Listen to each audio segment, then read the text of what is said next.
the hostesses with the mostesses.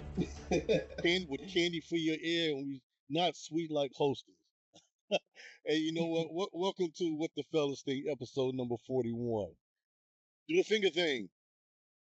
There you go. You got it right too. Yeah, I got it right. I got it right. About time. About damn time. So here we are again, and I'm in celebration mode. I'm gonna tell you why later. For the brothers that's not here.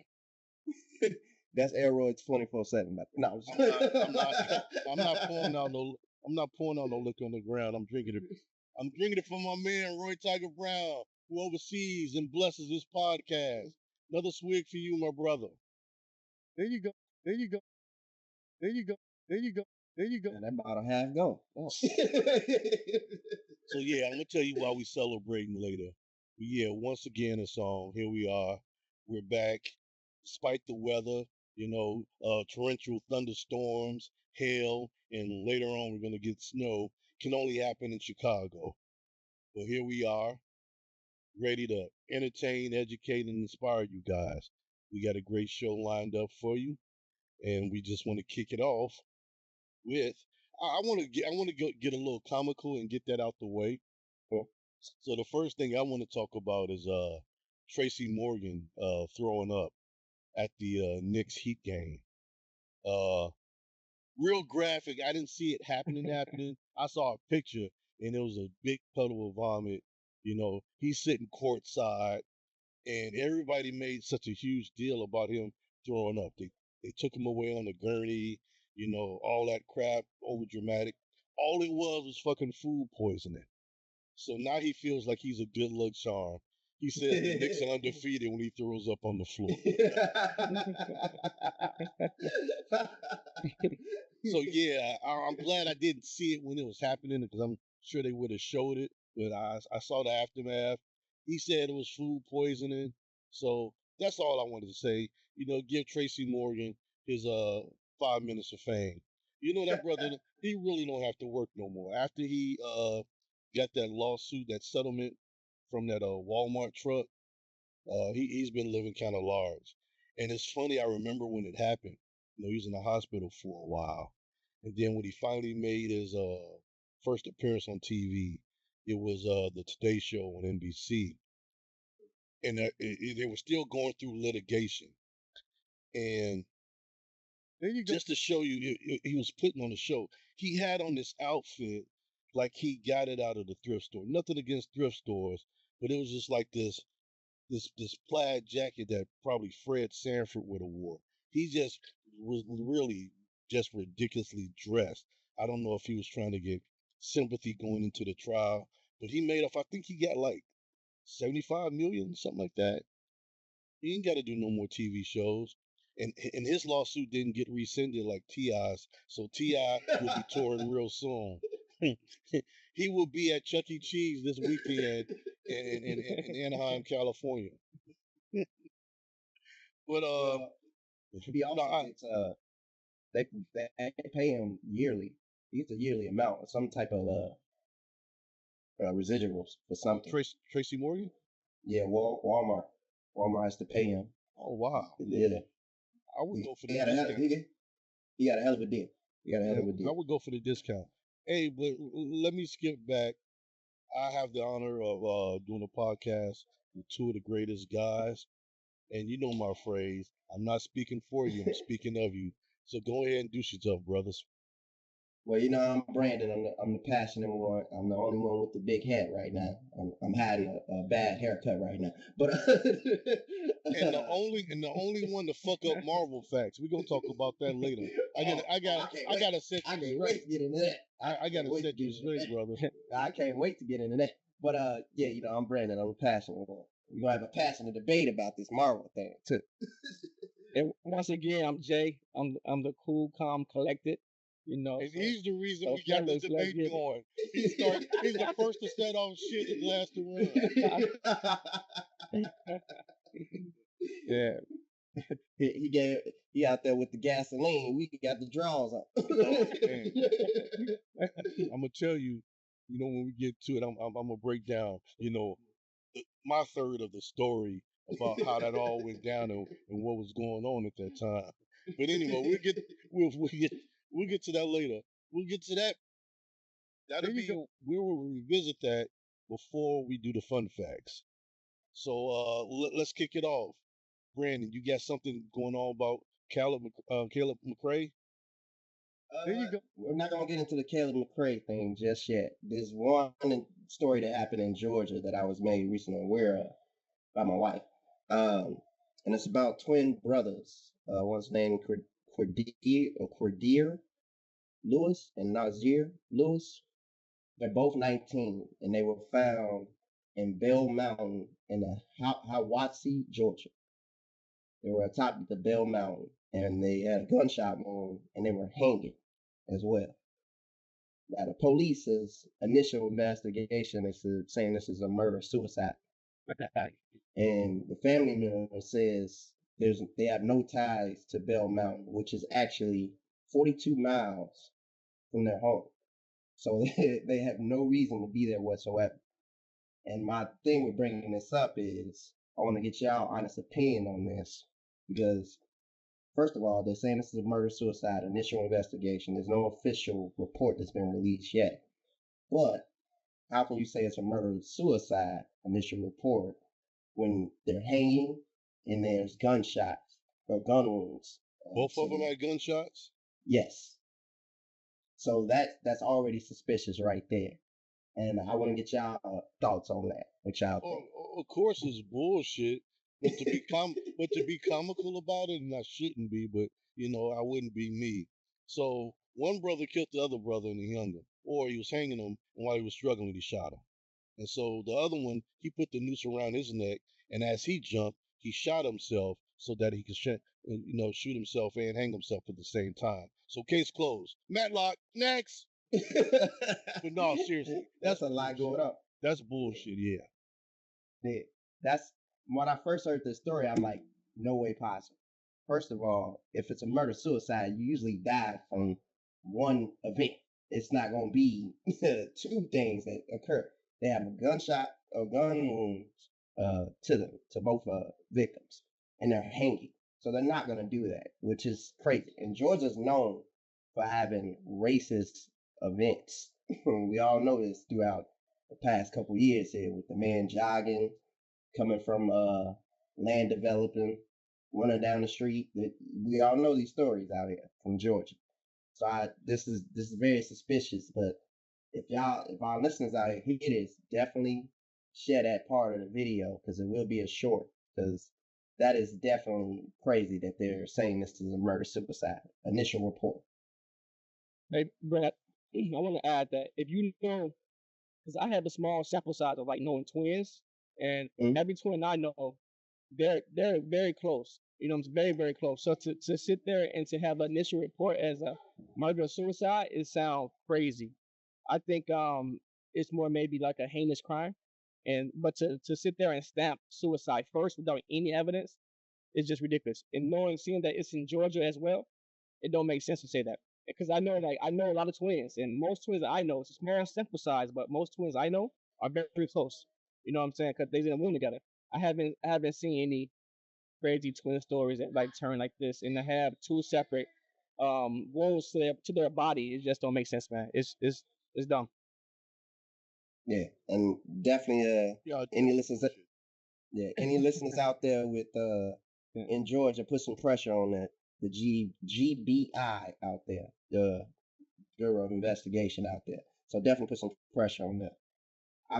That's just one story I wanted to go off with you guys, but we'll get into some lighter subjects, and I want to discuss Anthony Mackie's claims. So I'm going to share two videos, and I want to get y'all thoughts, and I'll do one at a time here. So let me share these two videos to you guys. Just through the order of operations, huh? I gotta throw a little monkey wrench. I'm gonna throw a little monkey wrench. I'm sorry. Let me throw a little monkey wrench in here, so y'all can see this. Boys, humble. Like, my boys have never had a pair of Jordans. My boys don't do all that internet fly shit. I'm like your kids. And I could be the biggest star in the world. Oh, do not let me catch you being stupid.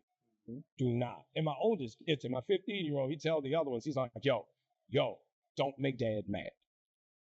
Because once you get one that's right, he gonna straighten the other ones out. So it's just that thing of, in the past 20 years, we've been living through the death of the American male. They have literally killed masculinity in our homes and our communities for one reason or another. But I raised my boys to be young men. And however you feel about that, you feel about that.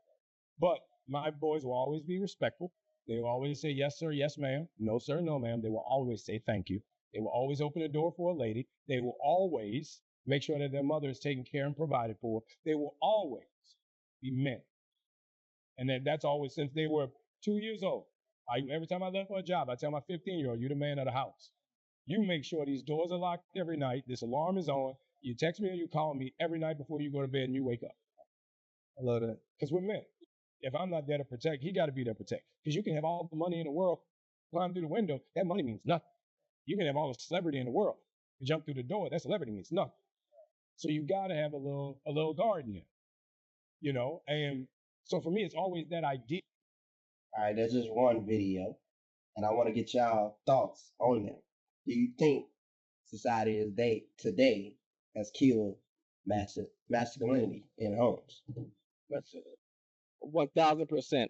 And I'm gonna go further because he made it like a broad statement. I want to say it killed black masculinity the most, right? So when you add in like the LGBTQ, nothing against them, but we add things in also, like that number, it decreased the masculinity in black males. You know what I'm saying? So it's like I 100% agree. I think it's been this way for maybe since definitely our generation.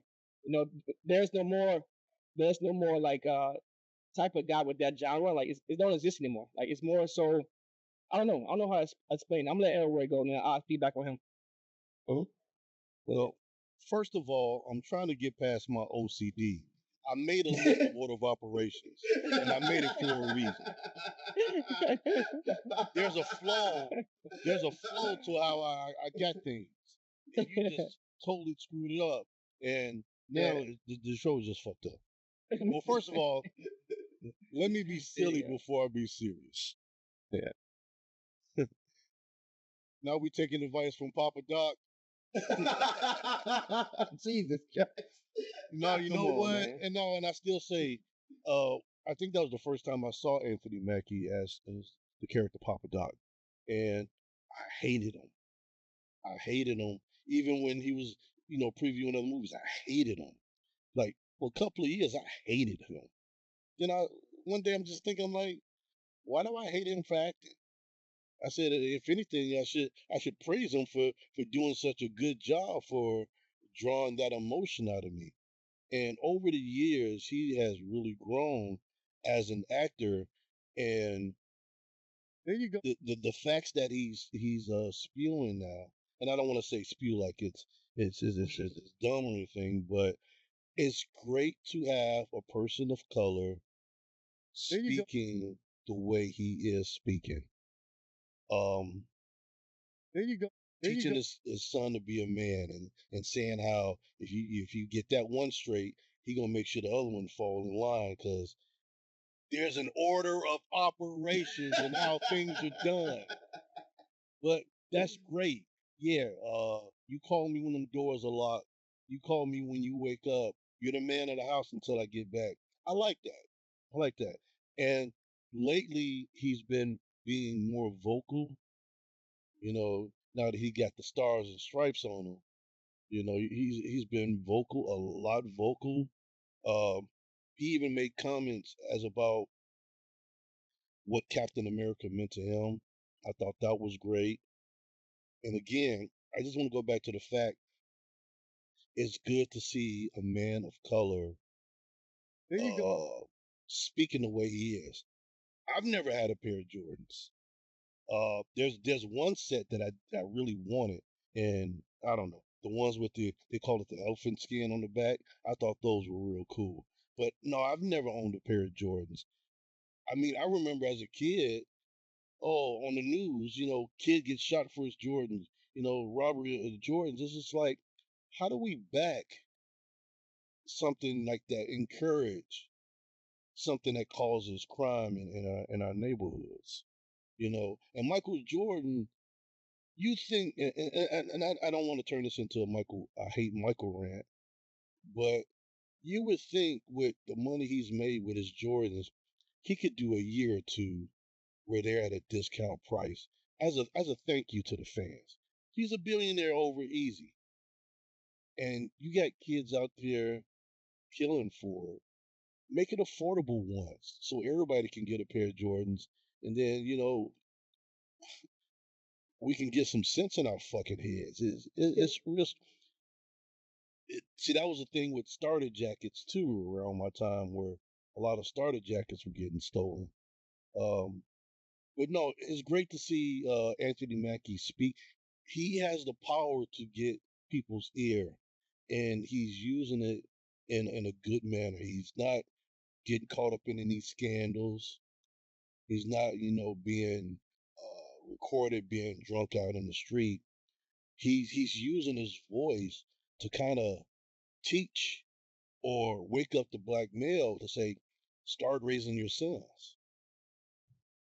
Because not too many of these kids have a father figure in their life. And, you know, we can't cure all the problems of the world, but the ones that do have a father, you know, they need to take time and let them show those Jordans mean nothing. I can give them to you and people admire it, but you also become a target. You know, how about you get something of value that they can't take away from you? And then that's, I won't say an education, but sense, common sense, or a skill. They can't take that away from you. And that's the biggest show of wealth. And you don't really show it.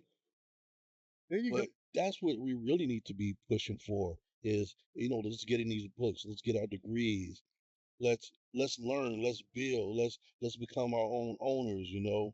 And so I praise Anthony Mackie for that. But fuck Papa Doc. Well, I don't want to screw up the order of operations too much for you, but I Show just the wanna second say- video. Go right ahead. Yeah, Nah, show it. Might as Nah, well. You might hold as well. Because it's going to be Hold even out of order again if you show the video later. You already started. Finish. hold on. I want to get my thoughts on it though, and I think he speaks 100. I'm with Jeremy, 1,000% true. And there's an old saying that I think D.L. Hughley said it: you can raise your kids right, and you can spoil your grandkids. And that's the thing that has been lost in our community. Like, you don't raise up people right, whether it's daughters or sons.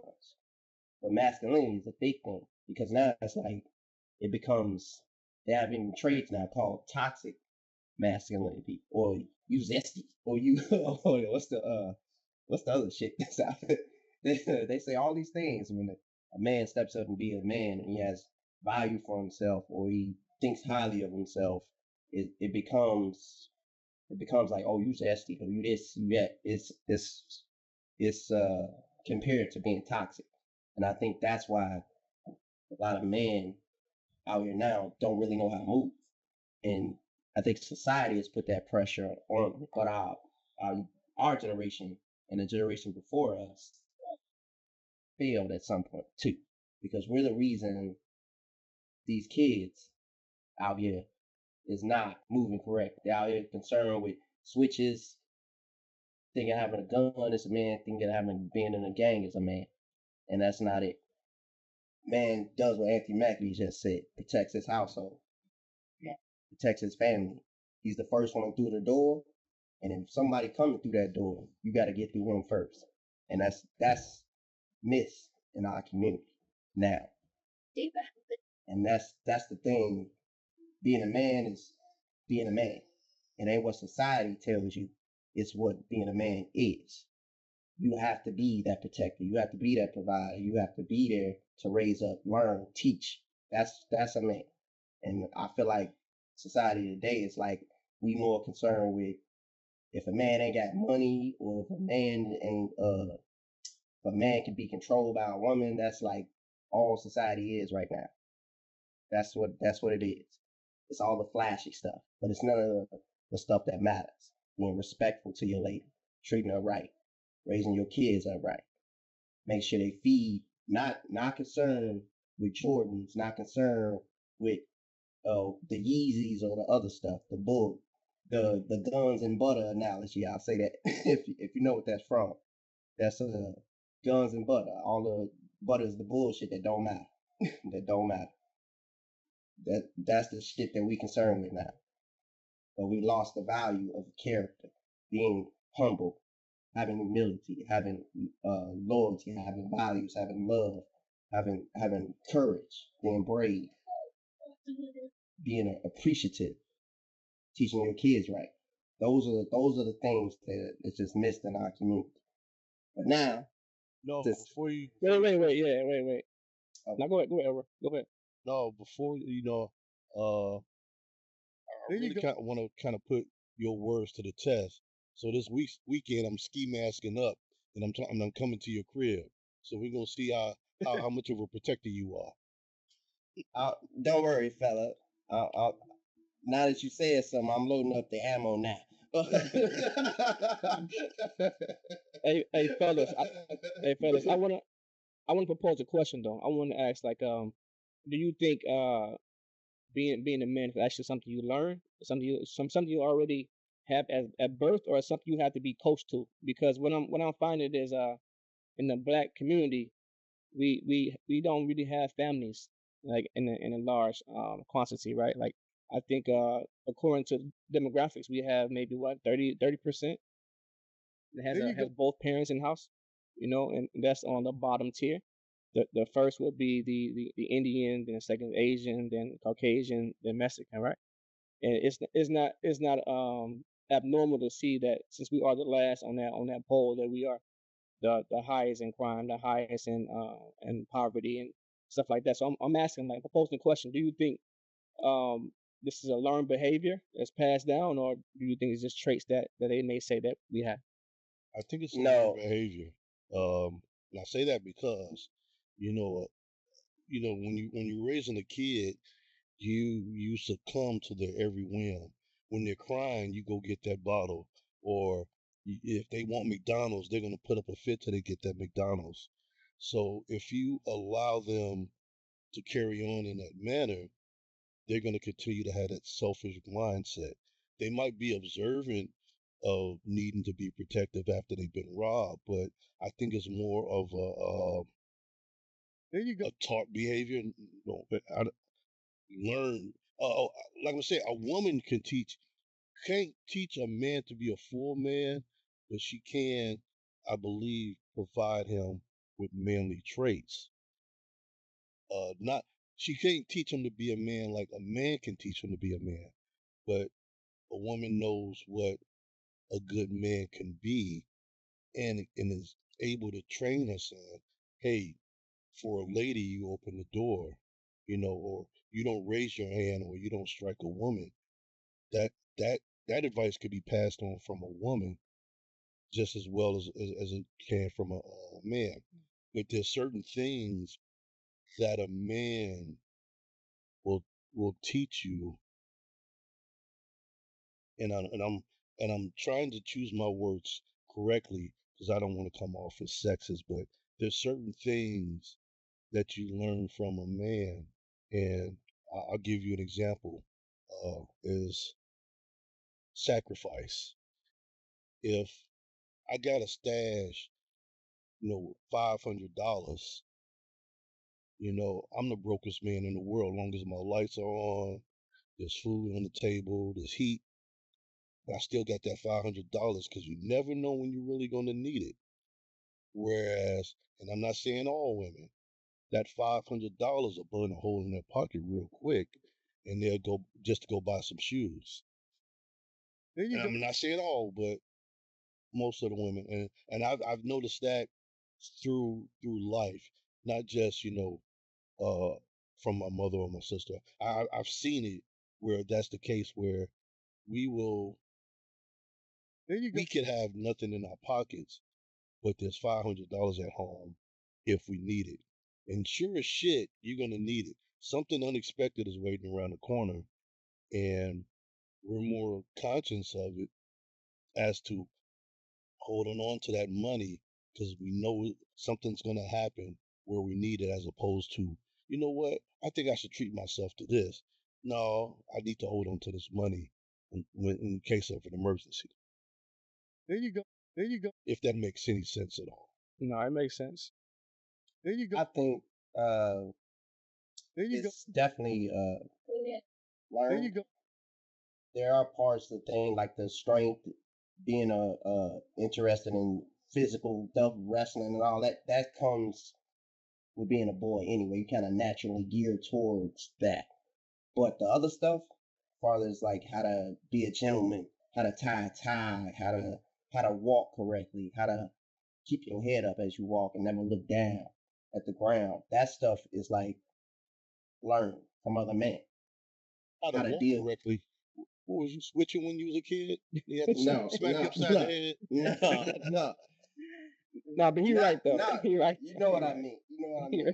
Some people walk with a slouch. Some people walk with a slouch. Okay, Gotta yes, stand yes. tall. You got to Gotta walk stand- over your shoulders How to back. stand Yeah. tall. That's learned from other men. How to Firm handshake, eye contact. Yeah. eye contact.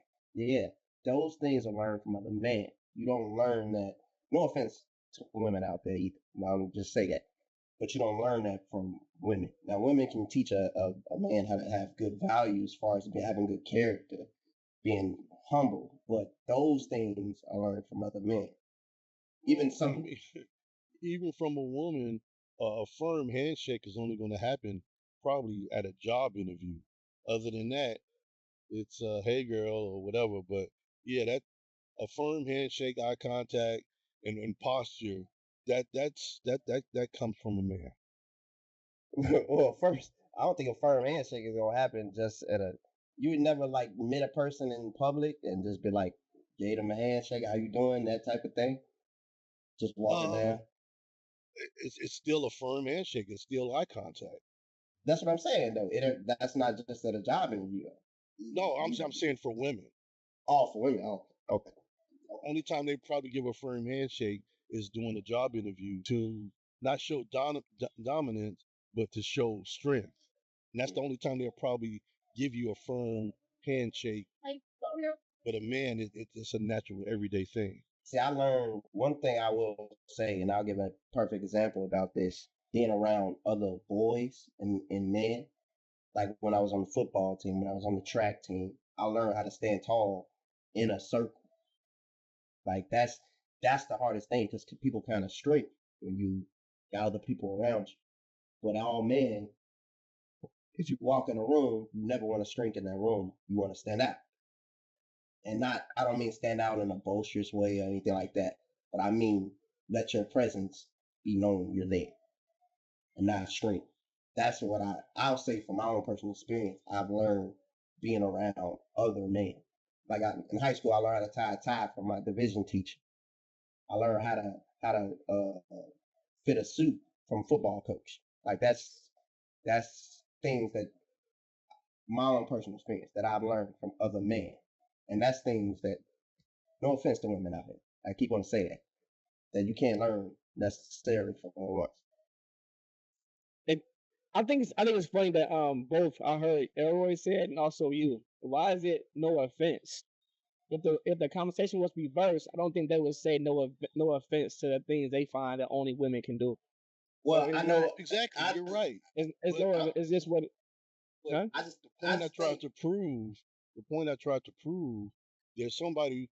That's why I had to say it, because there's somebody that's sitting there, probably a woman, like, who the hell does he think he is? But it's true. What I said is true. You're not going to get be taught a firm handshake from a woman. Yeah. Unless she knows how a man should carry himself, but it's not her everyday behavior. There you go. So no offense, bitches. Oh my! Oh my! He chose straight violence. Y'all know this is just jokes. He going straight violence. All right, let's switch to a little lighter subject. I want to go to the second video. I know Roy mad about his order of operations, but let me show this. Don't worry, I'm working on the voodoo dolls. You ain't gonna sleep good tonight. Oh, that's fine. I don't sleep good anyway. Shoot, not with these kids. But anyway, let me go to good. I do apologize again for my Wi-Fi. I do apologize. Now this one is interesting here. So let me get y'all opinion on this. And they will become successful. If you work, it's not like, and I think that's a big problem in our community. We tell our kids that and this is fresh on my heart. Like I literally just came to this conclusion last night. We tell our kids if they do right and they make the good grades and they go to the programs and they will become successful. If you work hard enough, your work will be paid off. And that's not true. Success is given. It's not earned. Because you can be the most brilliant. If one person don't tap you, each one of y'all. There were people who could hit harder, who could catch better, who could run faster. But somebody said, you're the one. And the other 50 behind you fell off. You know what I mean? Mm-hmm. And because of that, I don't know what that emotion or that feeling is the scary thing. Because I went to all the programs. I've done Broadway. I've done off-Broadway. I've been in the business 24 years. I've been in 2 Academy Award films. I've done independent films. I've done major motion pictures. Now I'm Captain America. Now what? And the question I bring to y'all is, what do you think when he says success is not earned, it's given? I kind of get it. It's like sometimes, and we've said this all the time, it's not what you know, it's who you know. Sometimes you can get a golden opportunity just from knowing the right people, just them liking you. You know what? He'll be good for this. Let me put him out there. Whereas you could have all the qualifications, but you probably won't have a personality. But if that makes sense. What you think, Jeremy? I see you pondering over it. No, I was thinking because I understand his point, but I don't totally agree because I think it's both. I know it sounds cliche, but it's kind of like luck, right? Luck is when opportunity meet preparedness. So I think both is right. You know what I'm saying? You have to prepare to be ready, and then someone must choose you. So I think it's both. I'm along the same lines as you, Jeremy, because even with opportunity, if you're not prepared for the opportunity, then what is the opportunity? It's lost. You can't do it. That's the thing that people, miss with this. They were like saying, "Oh, he's misleading the kids and everything," but that's the thing that's missed. You still have to be prepared for this. You still have to be chosen too, though, because if no one chooses you, you just out there. And I say this all the time to my wife when she goes through her struggles and her doubts about her goals. As long as you keep preparing, as long as you keep working, or you, in the terms of football, you keep making plays, it don't matter if nobody sees you. Eventually, they will see you. And that success will come. You have to be prepared. So make sure you're prepared. And then you get the opportunities come. So that's what I love about what he said, even though it's very true that it is given, but you still got to be prepared. Yeah. And honestly, my whole career in management was ignited due to one person. Our boss at our old job, Luis. I've done the management things, but nobody's ever and the people that got credit for it, they knew what I was capable of, but it was like they were taking all the accolades for themselves.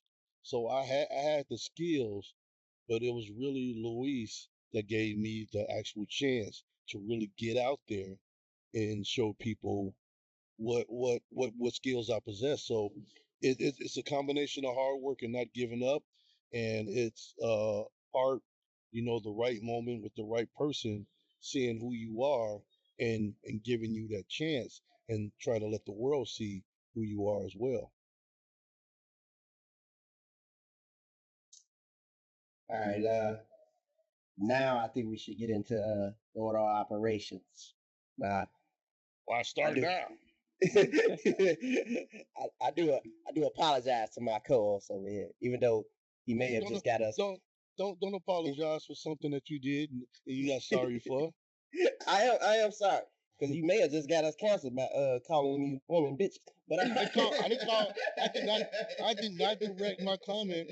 I did not direct my comment to a gender. That's you. That's you thinking that. And that's anybody else thinking that. I mean, guys call guys bitches too. I don't know what So don't put words in my mouth. I don't know what guys he talking about. Don't put words in my mouth, ho. I don't know what guys he talking about. No, you know what? The women won't get offended, but the bitches will. Okay, no, I'm serious. Okay, too short. No, that was great. Okay, too short. That was great. Come on now, get your rappers right. But no, seriously, women will look past that because they know I'm not talking about them. So if anybody got a problem, you know the email address. Sound off. I'll read it verbatim. There you go. There you go. There you go. But y'all know y'all love me. They gonna see you in public, boy, and be on your ass. Be on your ass. All right, I wanted to discuss one more crazy event that I felt is not getting enough spotlight as well. The Caleb McRae being arrested for the hazing incident that killed a gentleman that was 20 years old, Caleb Williams. He was a mechanical engineer, a junior too. And he was a part of the marching band. Now, there isn't too much details released on what exactly occurred, but all we really know is this young man lost his life due to a hazing incident for Omega Psi Phi fraternity. And I wanted to get y'all thoughts on that. And it says during this event, he was struck in the chest with boxing gloves. So that was crazy there. What's y'all thoughts on that? So Brandon, I actually looked it up a little bit, and there was 3 things that I found that you didn't mention. One, they took him to the hospital and checked him in, and as soon as I guess the cop was coming, they all left, they all dipped. So that's kind of like fleeing the scene. This is your brother or about to be, right? You don't leave like that. You don't leave like that. So isn't this also the case they redressed him as well? I don't know about that detail. Yeah, I think this is the same one. Whatever he was wearing, they just couldn't drop him off whatever he was wearing. They redressed him and then they took him to the hospital. They were more worried about getting caught than they were about his well-being. And secondly, they actually initially lied about how he died, according to the police. And then third, what happened? Let me see. What I put down? Oh, that's it. That's it. They actually and it happened inside a warehouse. So all those seem like suspect, But I guess in due time it'll come out and see what actually happened. But my only thoughts is, man, it's just unfortunate that someone lost their lives for hazing. Hazing been around for a long time now, and I actually have some facts about that later on to share. But go ahead. I just think this is why me personally, I never wanted to be a part of fraternity, whatever it was. I didn't care for it at all because I'll be damned if I'm not with. Even they had a thing in high school called Freshman Hill Week, right? And I don't know if y'all remember this, y'all experienced this. But people would upperclassmen basically for a whole week be fucking with freshmen. It's like their hazing thing. And I'm with none of that. To me, respect is respect. Let me earn my spot without all of that. I can prove my value with none of the crap. And that's my thing with this is like, what do you get? What do you learn about an individual when 8 individuals got boxing gloves on and punching this man in his chest? What do you learn about him? That he just want to accept being beat up? Is no purpose to none of this. And to gain a network, because that's all a fraternity really is out here. All these fraternities and sororities that's gaining a network. That's it. Smart. And to gain that, you got to go through that. Man, screw all that. So I tell you right now, you punch you in my damn chest, I'm punching you in yours. I'm telling you right now. Tell you right now. But Brandon, There you I go. want to ask, man, about your Hell Week. Like, as far as them hazing random freshmen, like, how did that go, man? What was that like? man, I ain't gonna say too many events, but I saw crazy stuff, man. It never happened to me. But I saw people getting at the water fountain, getting punched, getting water knocked out their mouth mixed with blood. Like just getting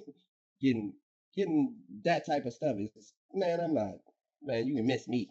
I ain't going with that. I ain't going with that. What high school did you go to? Eastside High with Crazy Jim Clark? No, that was college. You said that was college. Nah, that was done by high school. Oh, high Okay, school. That explains it. Yeah. High school. Okay. Yeah. Okay. Yeah, I'm not with none of that. That's just the worst thing. I'm like, what do you gain from that? Just I'm not going through that. And luckily I was on the football team, so no one ever really, pulled it. So so luckily. But I was a small fry in high school, $135. I wasn't stepping on shit.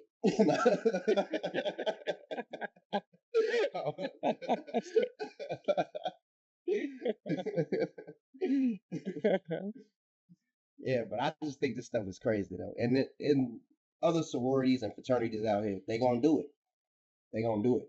But I think the people that's trying to join these fraternities and sororities, look at this. Look at this event. Because is it worth it? Is it worth it to say you're a part of this? You're a part of the clique? Nah. You might as well just go join a gang and get the initiation there. Have 20, 30 people just start beating them. There you go. Get the initiation there. If that's what it is. Because I'm not doing it. And I'm not just to say you my fraternity brother or you my fraternity sister, whatever. Please. That need to go.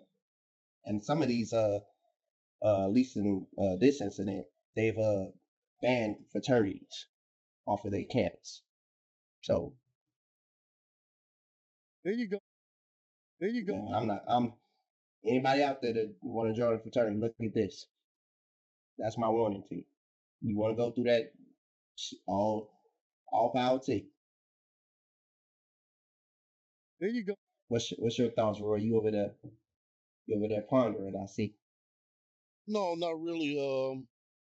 I remember in high school, it was like, whatever it was, oh, Hell Week is coming. Hell Week is coming. And Hell Week came, and I didn't see anybody getting beat up or harassed or anything. So I really don't have an opinion on it.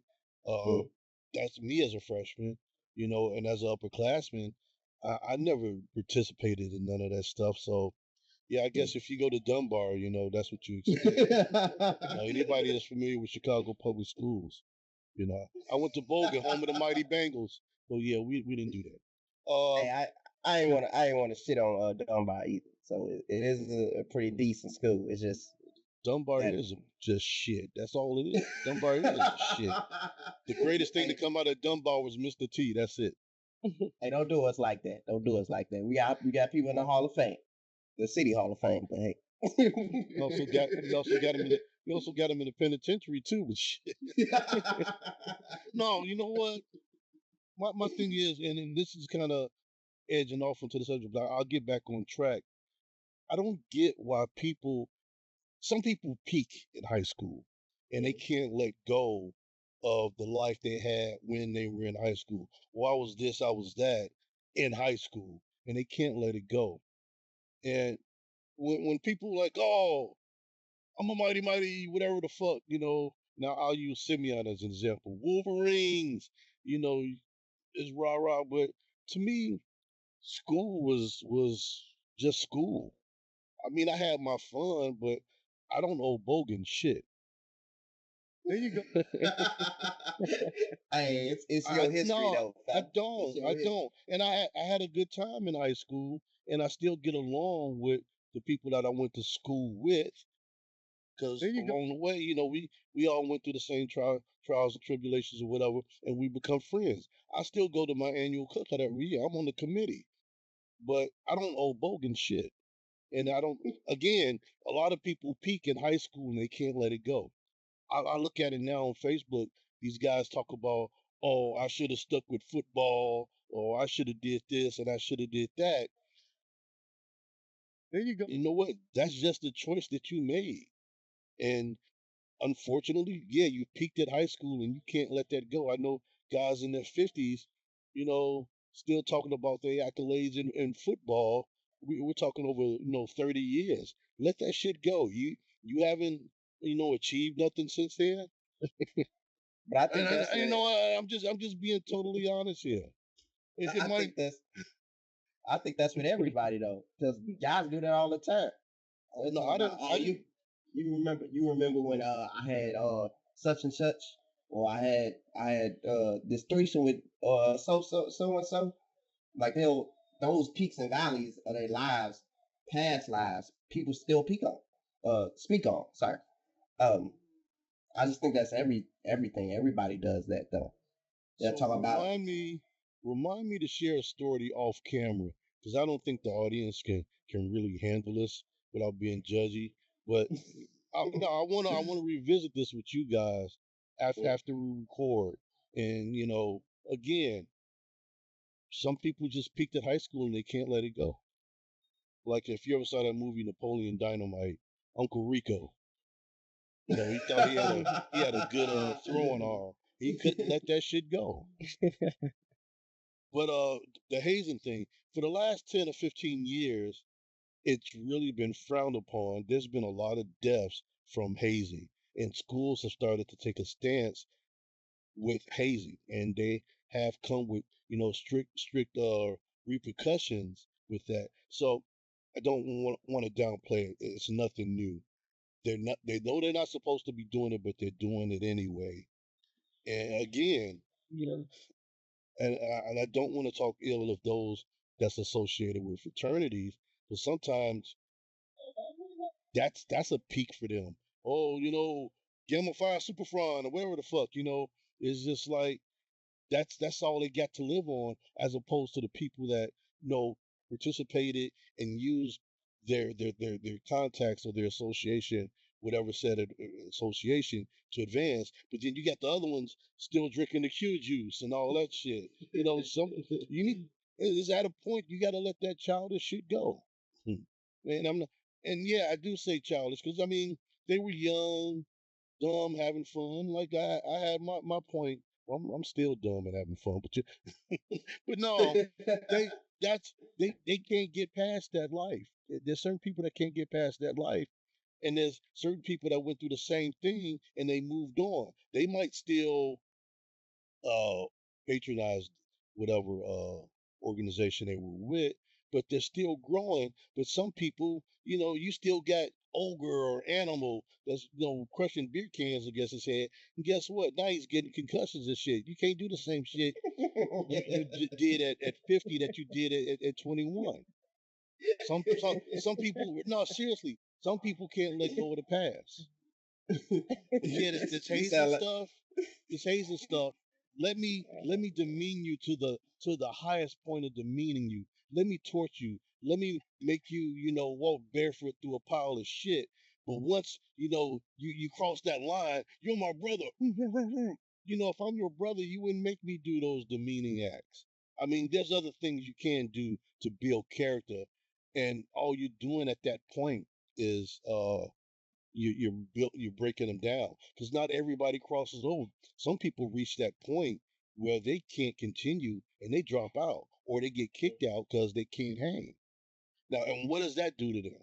And socially, emotionally, yeah, that I wanna demean you, ridicule you, and then when you cross the line, you're my brother and nobody can touch you.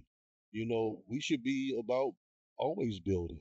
There's other stuff that they can do activities. Make them volunteer. You can have them, walking the line and doing their little routine and everything. But no, don't eat this, 6-year-old can of spam, because that's part of the initiation. That's stupid. But that's just what I think. Hey, it is called What the Fellas Think, pal. Hey, well, let's get into a little lighter subject. Air India. Now We go from one form of shit to another. No pun intended, people. But Air India, 10 hours into the flight, decided to turn around because they had 8 of the 12 lavatories or toilets or bathrooms, whatever you want to call it. They were inoperable. They were unable to be used, and they had to turn around because they were basically clogged toilets. And then they did compensate everybody that got off the plane. This happened here in Chicago at O'Hare Airport. So, and Air India is basically famous to me because it's the first flight my first flight to India was on Air India, and I ended up throwing up on the plane.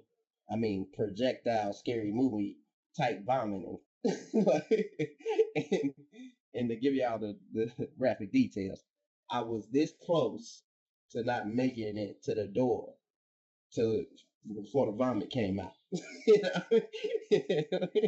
And I'll tell you what I did. Hopefully this don't ban me from all airports. I'll tell you what I did. When I made it in there, I immediately started throwing up. I mean, the mirror got it, the toilet got it, the sink got it, all that whole bathroom got it. But I left it there. I didn't say nothing. I just went right back to my seat. I don't blame you. I don't want to say, excuse me, stewardess. I just threw up all over the place. Somebody's gonna go in there behind you, and that didn't do it. And be like, stewardess, this is messed up. And unfortunately, that's their job to clean it up. That's part of the job. Brandon, I promise you, bro. I promise you, somebody heard that and somebody saw you go out. Somebody watched the entire thing, bro. I'm telling you. I'm not even giving the full details though, because I heard them say over the speaker, this bathroom is now unable to be used. We have to clean the lavatory, and I'm like, well, I don't know what happened there. I don't know. And a friend of ours, Arturo, was with me. This is the first trip to India, so he's like, they talking about you? Well, of course, of course. I didn't know. And to people who go to India, there's a thing that's very true. Do not eat the ice on the ice is what caused, not the food. It was the ice. Immediately when I ate the ice, I felt it. It had to come back up. And that's what caused the projectile. But I don't know what it is. Or maybe it's something that it wasn't purified properly or whatever. As soon as I ate the ice, right away, I felt it. And that's why I was racing to the bathroom. And it came out. It came out. And I do apologize to Air India if you get it. We just lost another sponsor, ladies and gentlemen. We were this close to signing the contract. If you hear this, I do apologize. How the hell do you clog the airplane toilet? I mean, the suction is just ridiculous. To me, it just sounds like for an airplane toilet to clog up would mean multiple people used it and didn't flush, so that all that waste is just piled up. Well, how the hell do you clog up an airline toilet? That just amazes me. There you go. If you dropping what's the dude Michael Clark Duncan size turds in the damn toilet, I understand. I mean, is this gonna happen? I mean, flush. I mean, hey. So what was it? It was 8 Michael Duncans on the airplane that used 8 different laboratories. My name's John Coffee, like the drink, but it's spelled different. Let me go use this bathroom.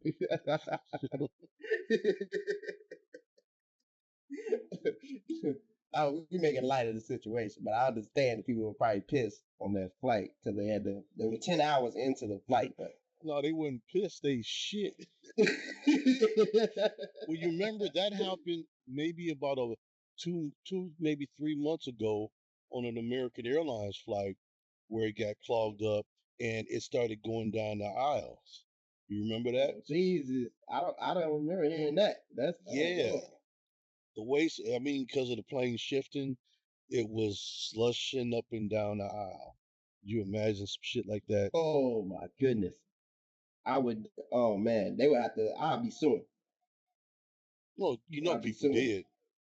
I'd be suing, cause boy, imagine. You know I they don't know where did. they was going. I don't know where they was going on that flight, but imagine if you going to somewhere like Miami or whatever, where you gotta go off and it's a warm area, and you know heat that how do you say that magnifies the smell. It's funny that you mentioned that. I am going to Miami this weekend for a Heat game. Which game is it? The Heat versus the Charlotte Hornets. But you should get a dub on that one. Or you should get a dub on that one. But yeah, that's just crazy. And maybe we should switch into sports here. But I want to wait for Jeremy to get back here before we. Well, hey, how about you show those videos that? Oh no, you already did that. Never mind. That was a great idea. Oh well. Well, you know what? I guess I can tell everybody why I'm celebrating. We're officially coming up on our 1-year anniversary of this show. So next week we'll be doing a sort of an anniversary special, so to say, to commemorate 1 year of What the Fellas Think. I think that's a great milestone. I'm looking forward to it, and I'm having a little bit of the bubbly right now. No, tell you the truth, this is, if you can read the label, this is Martinelli's apple cranberry juice. That's what he reading right now. But that boy got tequila, a little bit of that Roy Island ice juice. That man finna go to sleep and have a good night. So this is what we doing now? I mean, all the rules are just going out the door. We can eat while recording now? Is that really what we are? Jeremy like, don't fuck with this. Fuck, bro. Yeah, be No, I'm hangry. just messing with you. Hangry. You know, not to if you notice in the last couple episodes, you would see Jeremy's screen kind of go out. I hope I'm not giving away personal stuff, but Jeremy practices the Muslim faith, and so they're going through what they call Ramadan, which is you can't eat, you know, from sun up to sundown. So being that we tape it in the evening, you know, as soon as he get the clearance, he go pray and he gonna make a plate. Yeah, you know it, bro. But You yeah, starving, bro. that takes a real commitment and devotion, because you can't even drink water. There's just nothing all day. Yeah, nothing. Yeah, nothing. See, I heard different. I heard that, you know, water was allowed, and I also heard that you could kind of skip over to not eating by providing an act of service. Yeah, but it has to be a reason, like a medical reason. Just to do it because you have to. Okay. You can say you pay it later. You know what I'm saying? You can postpone that, but you have to be paid later in that year before the next one come up. Okay. Yeah. So yeah, we're gonna let him. There's been plenty of times I've been starving. I'm like, I can't wait to. Why didn't I eat before the show? And then we'll get done reporting. I'm like, I'm out here, fellas, just to go feed my face. But yeah, we'll let Jeremy pass since he's the quiet one. Jeremy don't start. Jeremy don't start no trouble. I don't. I tell you what started trouble is them damn dogs that we keep hearing. I'm sorry, audience. My dog's in heat over here, so we got them separated right now. And one dog, he want that tail, and They sound like puppies though. So nah, the dogs are in heat, and they're having a jonesing for Brandon right now. That's why they barking. They want to get at him. He's gonna break out that peanut butter. That's Yeah, terrible. you've been watching too many of them bestiality videos. But anyway, on a serious note, we'll get into a very serious subject. Le'Veon Bell, former NFL running back, he was recently sued by his cousin for sexual assault. Now, originally she was awarded $25 million, which has been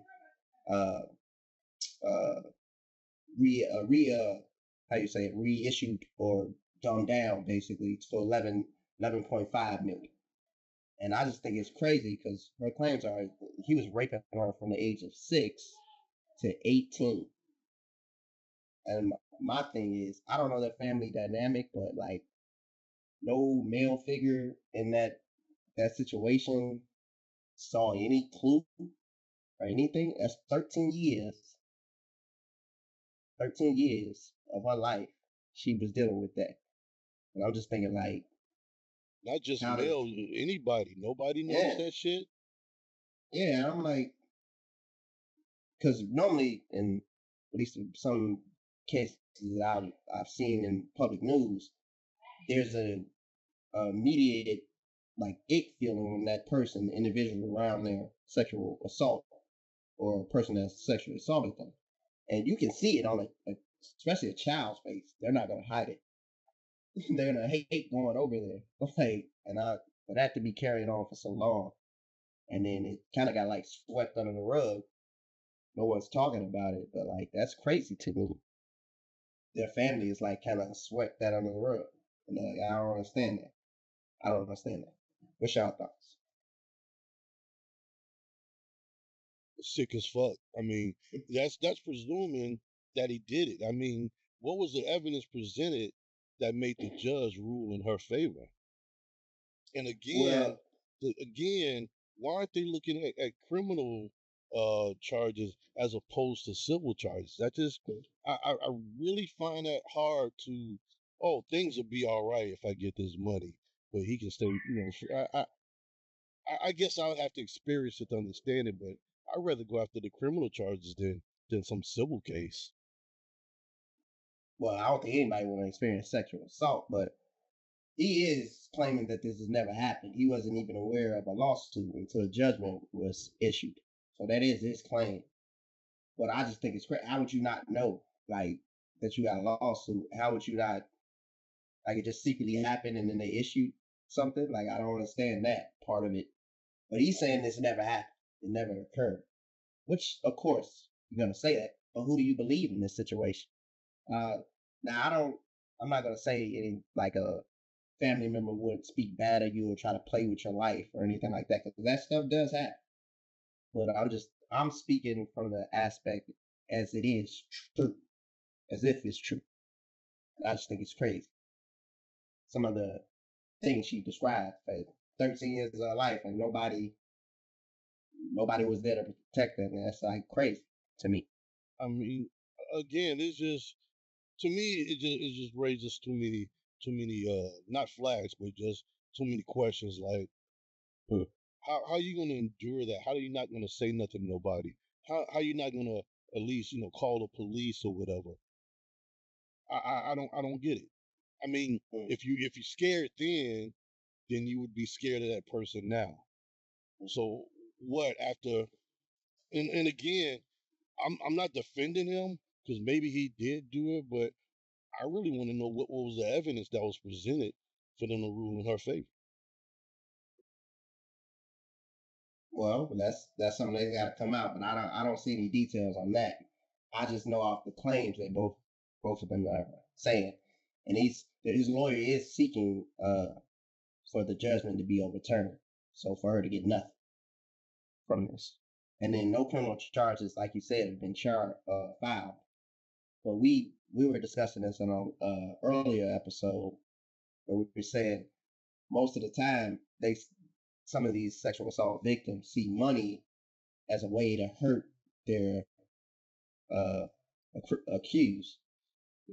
So I don't know what's the best way to go with it, because 9 times out of 10, when you got public eyes on a case like this, they could sway to him, and then it's pressure on you, and then like trying to attack you, and some people don't want to go through that, and that's a whole fiasco, and no one wants to go through that. When a civil case like this can be settled privately, and then you get your money, and then you hurt him in a way, financially. Hey, so next Brandon's gonna show some clips. Whoops. Throughout the show, we're gonna deal with this all day until I show some clips. So I'm gonna show my dogs. No, so what's next? We were gonna talk about the LeBron James, Stephen A. Smith altercation or confrontation. So during the game, I believe they was in New York. Yes. After the game, LeBron James approached Stephen A. Smith, and I'm not a lip reader, but we are led to believe that he said something to the effect that keep my son's name out your mouth, like a Will Smith, stop talking about my son. And LeBron, and you've seen the video or Google it. I mean, LeBron is towering over this gentleman. But the point, like what Brandon said, there's been others that have made comments about his son that are LeBron can look eye to eye, and he hasn't confronted them, but he confronted Stephen A. Smith. Now, I'm not saying LeBron is being a bully, but Stephen A. Smith is that motherfucker you do gotta go approach and check. I think he gets off on his opinions, knowing that they're not the popular opinions, that they're low key disrespectful. But at the same time, I just want to say this: LeBron created this this atmosphere. Yeah, it would have been great to have Bronny, a father and son, in the NBA. But first of all, they're not the first father and son. It was LeBron and Delonte West.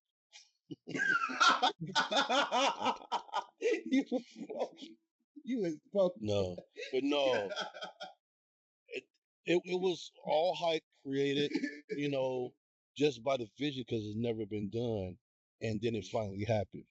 And not to say Bronny's not a great player, but Bronny has not shown that he is NBA caliber. But everybody was behind it, the marketing behind it. There was money to be made behind it, and it bared no fruit because Bronny is not doing so great in the NBA. Well, my thing with that is, though, where did Stephen A. Smith say something personal about Bronny? Yeah. Did he not stick it to just his sport, which he is paid to do? That is his job, which now he make $100 million, which, damn. But anyway, he is paid to do. And that's my thing with LeBron. Your son's in the spotlight. Just like you told your mother years ago when you played Boston Celtics and they grabbed you up, they touched you up, and you told her sit your ass down. you need to tell yourself sit your ass down, because this is a sport. This is a sport. I don't understand, to me, and I'm not sticking up for Stephen A. Smith, because I do think him and Skip Bayless, they get away with a lot. Skip Bayless especially, because that older gentleman, there are times that man should have been punched in his face. I'm just saying it. But Stephen A. Smith never said anything personal about Bronny. He said strictly basketball. strictly basketball is subpar. And I'm paraphrasing. I'm not saying exact stuff, but that's all he said. It was strictly basketball. I haven't heard everything that Stephen A. Smith said about Bronny, but I want to correct you. In my opinion, Stephen A. Smith doesn't get paid to report sports. He gets paid to stir the pot. He gets paid to strike to get people to act out on the TV from what he's saying. That's his job. He's just strictly there to stir the pot. Well, I push back with the question though. What did he use to stir the pot? Because all the comments I see are strictly basketball. It's about basketball. And if we being real, there's worse stuff that's said on the court.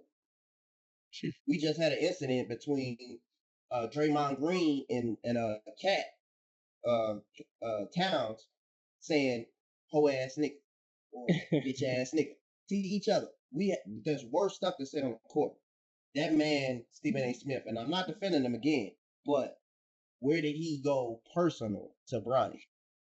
It's like it's people with some sore asses. That's what I see. And I feel like, now Stephen A. Smith ain't the cat to do this, because maybe he ain't gonna bust a grape in a fruit fight.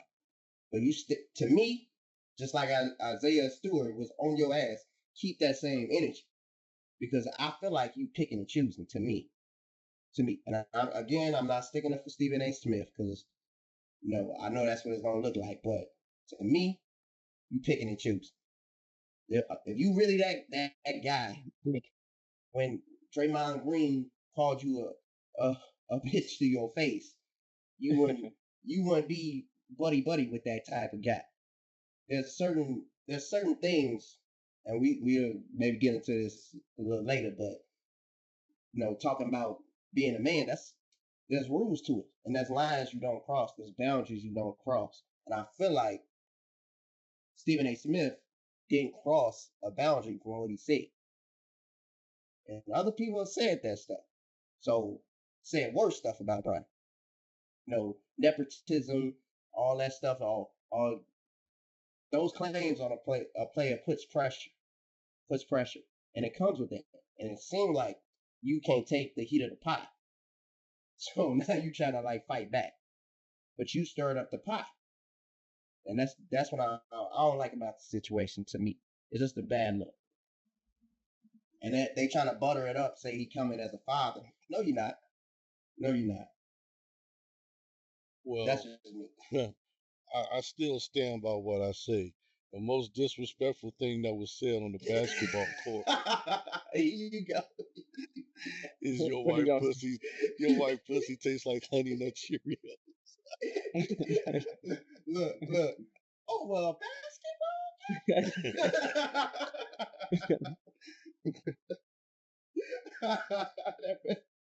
Hey, you said that man voice got so hot, boy. He checked himself. Play silly games, you get silly prizes. Carmelo was waiting for him. Carmelo was waiting for him. Hey, so look, move. Oh, go ahead. Well, I just wanted to say, and to end that Stephen A. Smith stuff debate, in a lighter note, you see, and I know you're a Heat fan, but what do you think about how the Golden State Warriors have gone 14-3, and your Heat have kind of fallen off further down? What do you think? We still got playing contention. And again, let's just state the facts. Jimmy Butler seems to be a great fit for the Golden State Warriors, but let's see how long. Let's see if his attitude stays the same until he starts causing disruption in Golden State like he did everywhere else. Yeah, they're playing great now. He's happy now. He was like that in Miami at one point. He was happy like that in Philly. He was happy like that in Chicago. He was happy like that in Minnesota. Let's see how long the gravy train runs. They might fuck around and win a championship. Right now, I think I really got them coming out of the West. Oh, The way they're playing, I can almost see a Golden State Cavaliers finals. I don't think Cavaliers getting past Boston. That's gonna be a tough series, and I don't think Golden State is getting past. I don't think they're getting past the Lakers. I don't think they're getting past the Nuggets. I don't think they're getting past OKC. I think that's a tough. Ooh, that's tough. No, That's tough. I think Golden State. Jimmy Butler was a great add-on for them, and I think they're gonna go far with it. Long as they, again, the asterisk. As long as everybody stays healthy. You think a healthy Golden State beating a healthy Denver? I can see it. You think a healthy Golden State beating a healthy Lakers team? I can see it. Oh, oh, that's And tough. if it comes That's down tough, to it, man. and right now, That's tough. that's what I'm saying. I put money on it. That's tough. That's tough. Oh, that's tough. I don't see that. I don't see that. Look, I mean, That's just ooh. again, we got the short end of the trade. We traded in a Lexus for a Toyota Corolla. That's how I feel with the trade. But I've been rocking with the Heat since '95. I've seen them when years they didn't even make the playoffs, and I'm still a Heat fan. I still rocks with them. It's not looking good this season. Pat Riley need to pull something off soon. If Bam starts getting agitated and tired, he's gonna want to leave. Again, you need a real good center so Bam can go to the power forward position. You got Tyler Hero. You got a nice supporting cast. They just need to make some adjustments, but definitely not NBA championship material this year. Well, don't worry. I've been a Bulls fan my entire life, fella. So, Oh yeah, speaking of the we ain't trying. Bulls, We did you trying did you a long hear time. there was a band called Disturbed at the United Center, and their pyrotechnics burned the championship banners For real? at the United Center. There was a band performing a concert, and their pyro shot so high into the air that it burned up the championship banners. That's messed up. No, That's messed up. it's actually a good thing, so people can start thinking about the past and look forward to the future about what they used to do. Because that's all I hear from a diehard Bull fan. Well, we three-peated twice, Yeah, it's like 30 years ago, almost, Let's talk about something current, Well, we ran into LeBron. That's what happened. We just couldn't beat that man for nothing. Every damn year. Every damn year. But Which is crazy. Yeah, I hope those banners being gone kind of just let reality set in because everybody looks at them like it's hope. Like, look, we three-peated twice. We can do this again. That's what the Bulls fans are thinking. Get out of that delusion. That's what every Chicago sports fan is thinking. Whether it's the Cubs, whether it's the White Sox, whether it's the Bears, whether it's the Blackhawks, whether it's the Chicago Sky. Like, that's what we think. We can do it. We can do it because we diehard fans here. This is our sick. Let me backtrack on something that we discussed. I believe it was last week about the possibility of the WNBA going on strike for more pay. And I really want to focus on, if I didn't make this clear, Angel Reese, trying to lead this revolt or whatever. Again, I think it's too fast, too soon. You're going to get your just due eventually. But here she is saying, yeah, I'll sit out the season. You're not going to hurt for money. Your bread and butter. She even said her contract doesn't even cover her rent. I want to speak to that money. too. She's making money off of her endorsements. Her WNBA contract money is nothing. It's almost like a Michael Jordan. Not saying she's a Michael Jordan caliber, but Michael Jordan didn't have the contract he should have had for a player of his caliber. His money came from his endorsements. But yeah, she's spearheading this like, yeah, we're going to do this. We're going to do this. you'll be the only one besides Caitlin Clark that ain't hurting for money. Brittany Griner will probably have to go back to Russia to play. I don't know. I don't think she. No. But I just want to say to that, the 75,000 that she making, she recently just had a bonus playing in a rival league, I think it's called, the 3-on-3, unrivaled, I think it's called. But I'm just saying for her to say that she's gonna sit out. The WNBA is still losing money, and they just had a record profit or record sales, and which is 200 million, but they still in 50 million deficit. So at least have some positive before you say this. Like, let's get more money. You ain't making no money now. You gotta prove something first and have the baby steps. She's saying, oh, her $75,000, for instance, ain't enough to pay her rent. Why you paying $8,000 in rent? Like, what?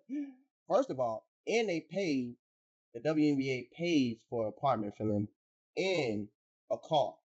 So they don't have to worry about those two things, first off. Second, that's why they're in deficit then. Yeah, but I'm just saying though, for them, it's like she making $75,000 look light when there's people out here that only make 40 in a year. And that's what I don't like about that. It looks like a spoiled brat behavior. Oh yeah. And that's what I don't like about that. And the changes, they're gonna eventually come. They're not gonna happen in one season.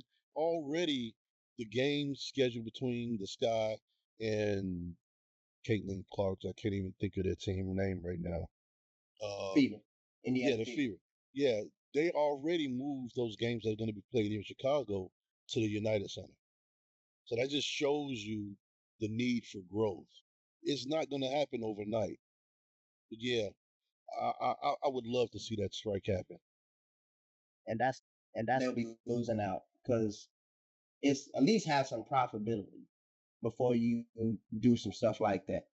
The NBA can do it, even though they just had a low year. They're having a low year this year, but they can do it because they're a profitable company. You're not. At least do that before you have these lesser girls who are not getting publicized like you sit out with you because you're just gonna hurt them. You just retired your mother. They can't do that. Hey, Jeremy, turn your mic off. I can hear you chewing, bro.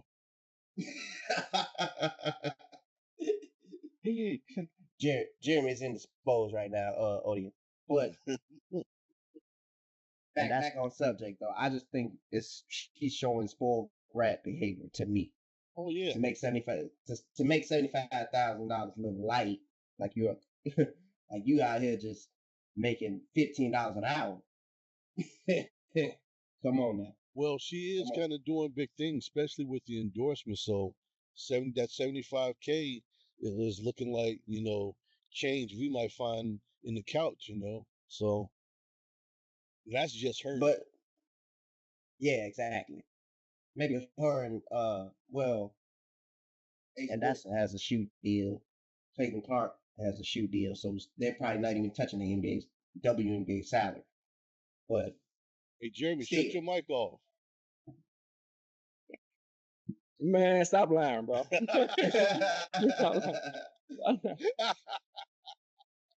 I heard y'all.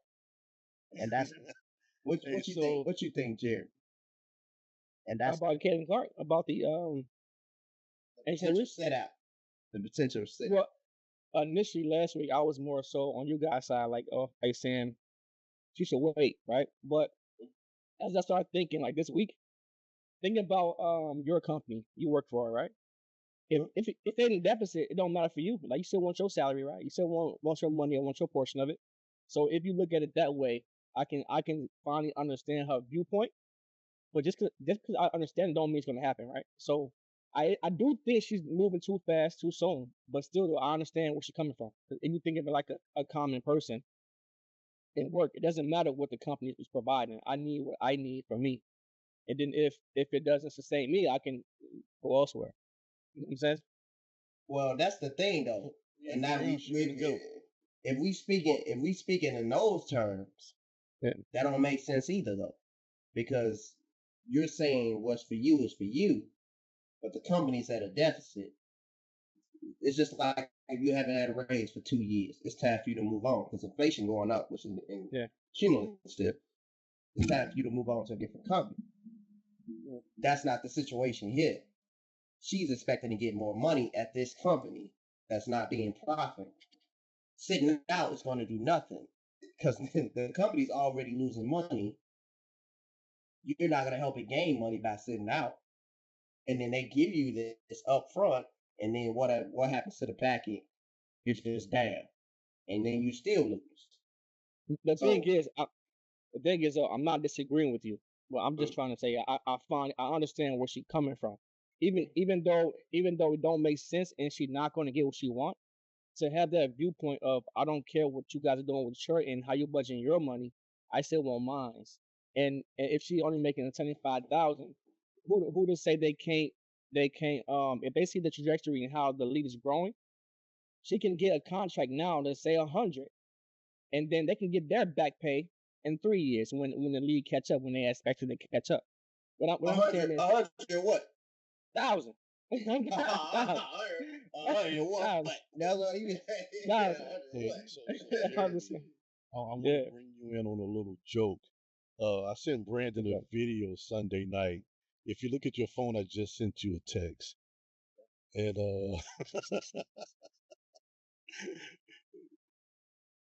you know which one I'm talking about, Brandon, right? The Family Guy. Yeah. Undefeated. They are undefeated. You gotta watch it, Jeremy. If you want me to describe it to the audience, I'll do that. Just so they in on it. But want me to describe it? Go ahead, right ahead. Go ahead. Basically, it's Family Guys at Quagmire's house, and there's a group of them walking up, and it's Brittany Griner there, and she starts talking about Russia being over there, and then Peter says, Peter says, I'll let Jeremy say all that when he get back on here. But it's long story short, Family Guy's undefeated. I'm just gonna say it's undefeated. She can get. Now there's that awkward silence, like the audience is like, well, we want to in on the joke. It was this week's episode of Family Guy when Meg was dating the son of the chicken that Peter was always fighting. All I say is go back and look at that episode if you're a fan of Family Guy. There's a little cut joke that involves Brittany Griner, and to me it was funny as fuck, and I had to share with Brandon. Actually, this is kind of a segue. So before I go into what I was going to talk about, again, we're celebrating 1 year of our podcast. So we're going to dedicate next week's podcast, call it a 1 year anniversary special. So I want to get into the debate we had over the weekend. Again, the quiet one, Jeremy starting shit and leaving me and Brandon to brawl. So basically, I want to assume that you had just came from seeing Captain America this weekend. Is that correct, Jeremy? Oh yeah, that's correct. Yeah, that's correct. So he put out a group text like, "Is Red Hulk more powerful than the Green Hulk?" So my response was, "You are correct." I said, because the original Hulk was driven by rage. It was two separate entities, where Bruce Banner was dormant and the Hulk's personality was the dominant personality. Now, he merged the two personalities where it has Bruce Banner's brain but Hulk's strength. And so with his rage and his power, because the madder he got, the more powerful he got. So that's how I explained it to Jeremy. And then Brandon jumps in. Well, actually not. The Red Hulk, as bad as he can get, he can overpower himself and depower himself. And I'm like, where the fuck did you get that bullshit from? Now keep in mind, let me tell you something. I was high when that whole conversation happened. I was high as a kite. And he said that just kind of threw me off. Like, motherfucker, I know Marvel. I should be Stan Lee's son. I know so much about Marvel. So I want to explain to Brandon why His source was the cartoons. The original tier of information about anything Marvel comes from the comics.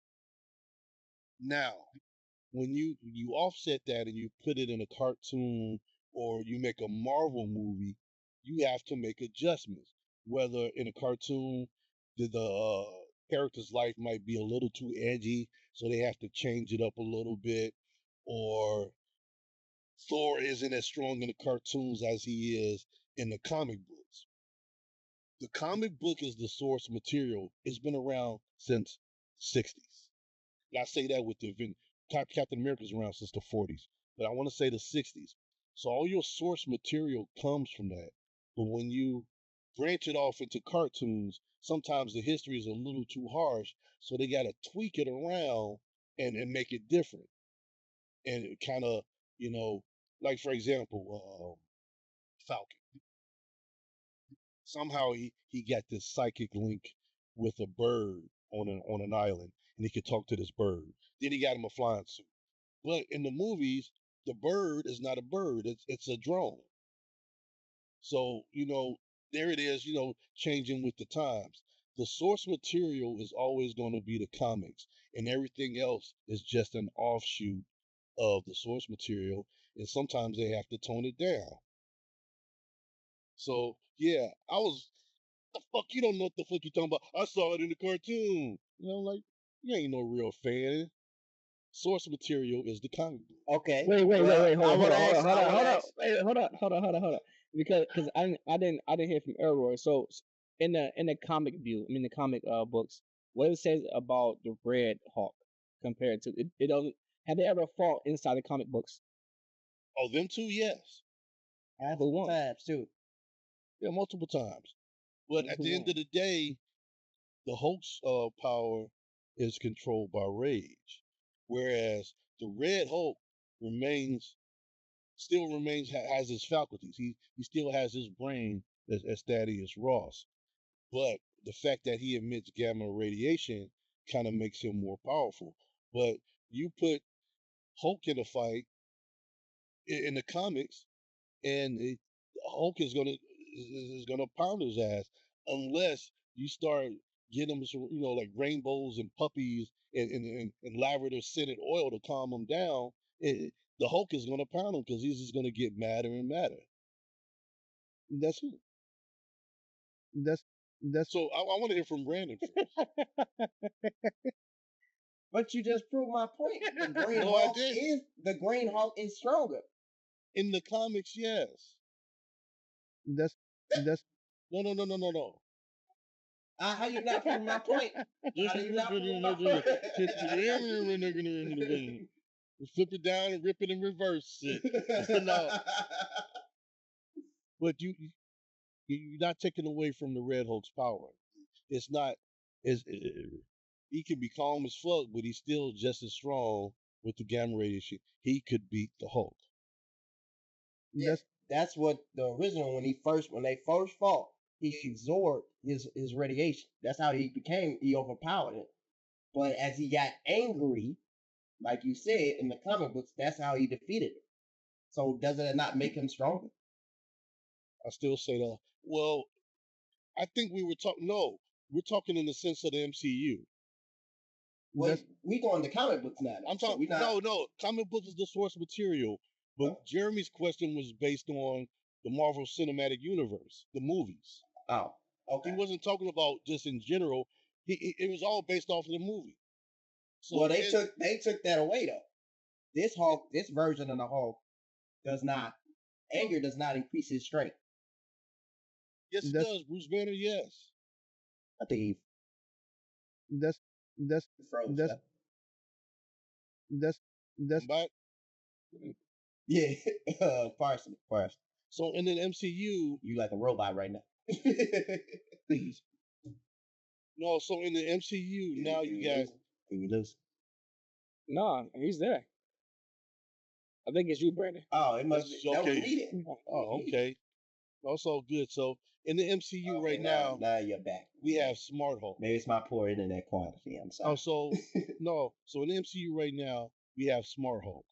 Bruce Banner's brain with Hulk's strengths, but he's not as strong. Okay, here's a good example. If this makes sense, the Winter Soldier in the movies, when he first appeared in Captain America versus the Winter Soldier, he was still under that mind control. But ever since he's got under that mind control, he's not as vicious as he was when he was the Winter Soldier. Now he has a conscience. At first, the Winter Soldier was just killed, and it seems like he appeared to be stronger when he was under that mind control because he didn't care about nothing. He didn't care about consequences. He didn't care about crowds. He was just a seek and destroy mission guy. But ever since they wiped that programming from his head, haven't you noticed how he's kind of sort of depowered? I get your point. So in the MCU, when we're talking in terms of the MCU, right now, the Red Hulk is stronger than Smart Hulk because his rage is not there. Now I agree with you. Okay. All right. But yeah. But I thought we was going to comics. I thought we was going to comics. No, no. Again, I was high. I was like, why is this getting me so worked up? I said, let me put my phone down. And I said, this goddamn Jeremy texting us at 30 at night, What time was it, like 10 p.m.? Bragging. It was after 10. Bragging because he went to the movies. He started some shit and just faded off into black. Me and Brandon, not going at it, but me and Brandon were having an exchange of words. I woke up the next day and I thought that shit was funny.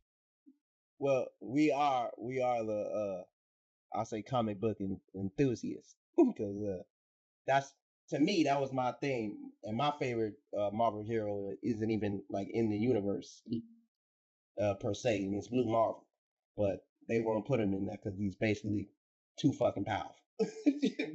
I'm waiting to see how they pull off the Sentry. Oh, I don't know how they're gonna do that. That's Jeremy, in case you don't know, that's the Marvel version of Superman, but he's crazy.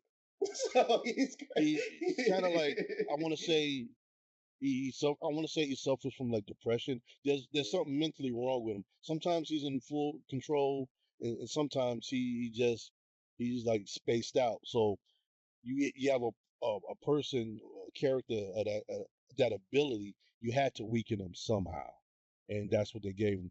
There's also a personality called the Void that kind of lurks in his head too. So that's their way of depowering him. Just they depowered Thor in the movies too. Oh, that's very much. Yeah. I mean, by comic standards, he can lift over 100 tons, but you got him getting smacked upside the head, getting power drive. Well, I guess it going against the Hulk, they're of equal strength or whatever. But even in the comics, he wore a thing called the Belt of Strength, which is supposed to make him more powerful. Because as I say, once you get into the movies, some things just don't translate over well. It's like you reading comic books, you leave your brain on the coffee table while you read. Just enjoy being in that world. It's not real, but you got to make it somewhat real when you watching the movies. And I got a question for you since we are talking about Marvel. Do you think it's gonna be Secret Wars that they bring in Sentry into, or they gonna leave him out of it? Because that's really the next phase coming up here. I see a future for Sentry. I just don't know what. But right now, they're really trying to like wrap up. They're gonna reboot the MCU basically, and they're gonna focus on the mutants coming in as well. I don't think they're gonna write off the Sentry altogether. I'm sure they're gonna revisit him again. Or who knows? He might die in Thunderbolts. We'll find out in a couple of months. I see a future with him being in the storylines. I hope so.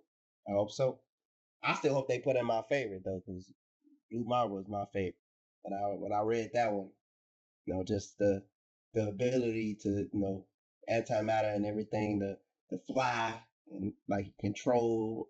He's strong, basically strong. He's a black version of Superman, which is just, and he's super smart. Basically, he's an engineer. And, right. And yeah, so that's my favorite as a kid. So I was like, yeah, that's just like Static Shock. People chain apartment. That's just my thing. I love that. No, I'm sorry, I just nerded out for a second. I do apologize. No, it's all good. Well, no, I thought that was funny, that we was having that conversation. And again, the first thing I thought of, I said, here's the quiet guy, kicking off shit, and then just fading off into the corner, like, look at my minions fight. They dance, they fight for my amusement. That's how terrible he was.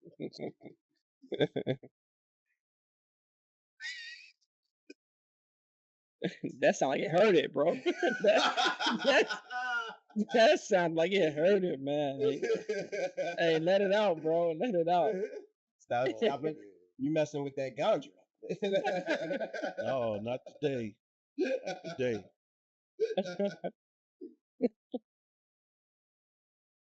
Oh man. So you ready for fun facts? Yes. Yeah, that's good. Okay, I guess I'll start. The 1912 Olympics was the last time that gold medals were made of solid gold. Since then, there are silver medals with a gold plating. Didn't know that. Got another one. In 1987, American Airlines saved $40,000 annually by removing one olive from the first class salads. What? That's crazy. Yeah, ain't it? And I got one last one. When taking a warm shower, people experience an increased dopamine flow, which leads to more creativity.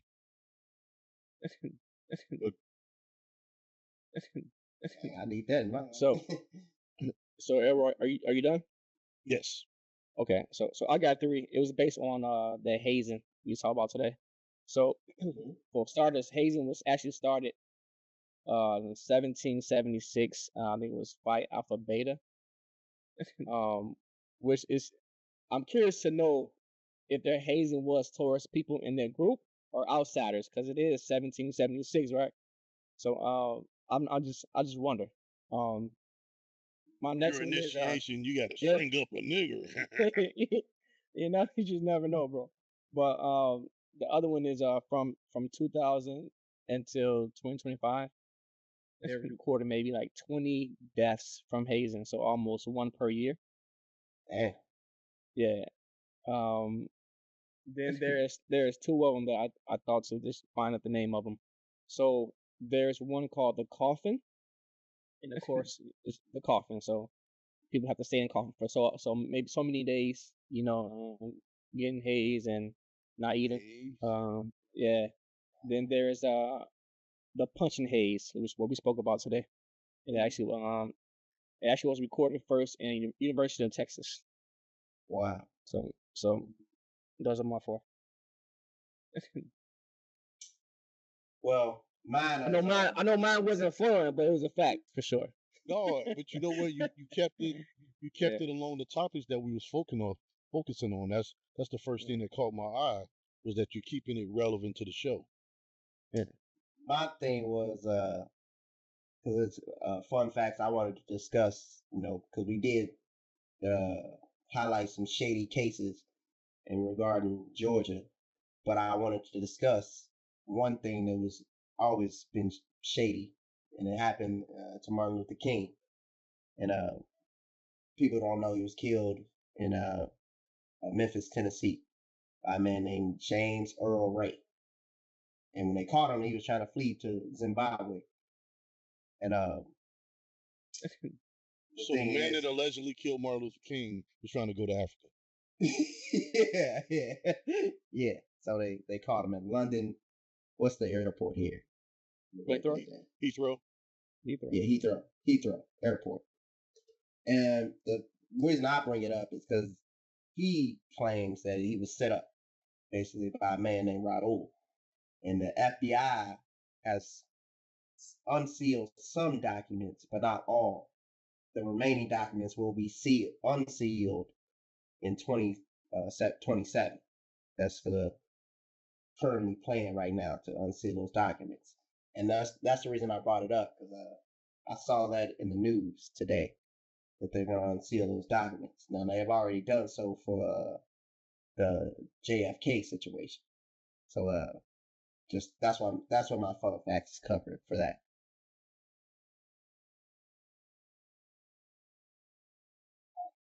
Now I think we got Affirmations and Gentlemen's Club, which Roy has corrected me because I've been saying Gentlemen's Corner for the past 3 or 5 episodes. It's Gentlemen's Club. So yeah, I'm gonna queue up a video. Okay. This week, I've been kind of going back and forth because I've collected so many, but this one right here really intrigues me. Today we're diving into a topic that's often swept under the rug, but it can be crucial for your personal well-being. The reasons you might want to quit watching porn. We're diving deep into the impacts porn can have on your mental health, personal growth, and relationships. I'm going to share with you 10 reasons you might want to consider quitting watching porn. Now, if you're new here, welcome, Jeff, your style OG. On this channel, we discuss various men's lifestyle topics such as style, grooming, dating.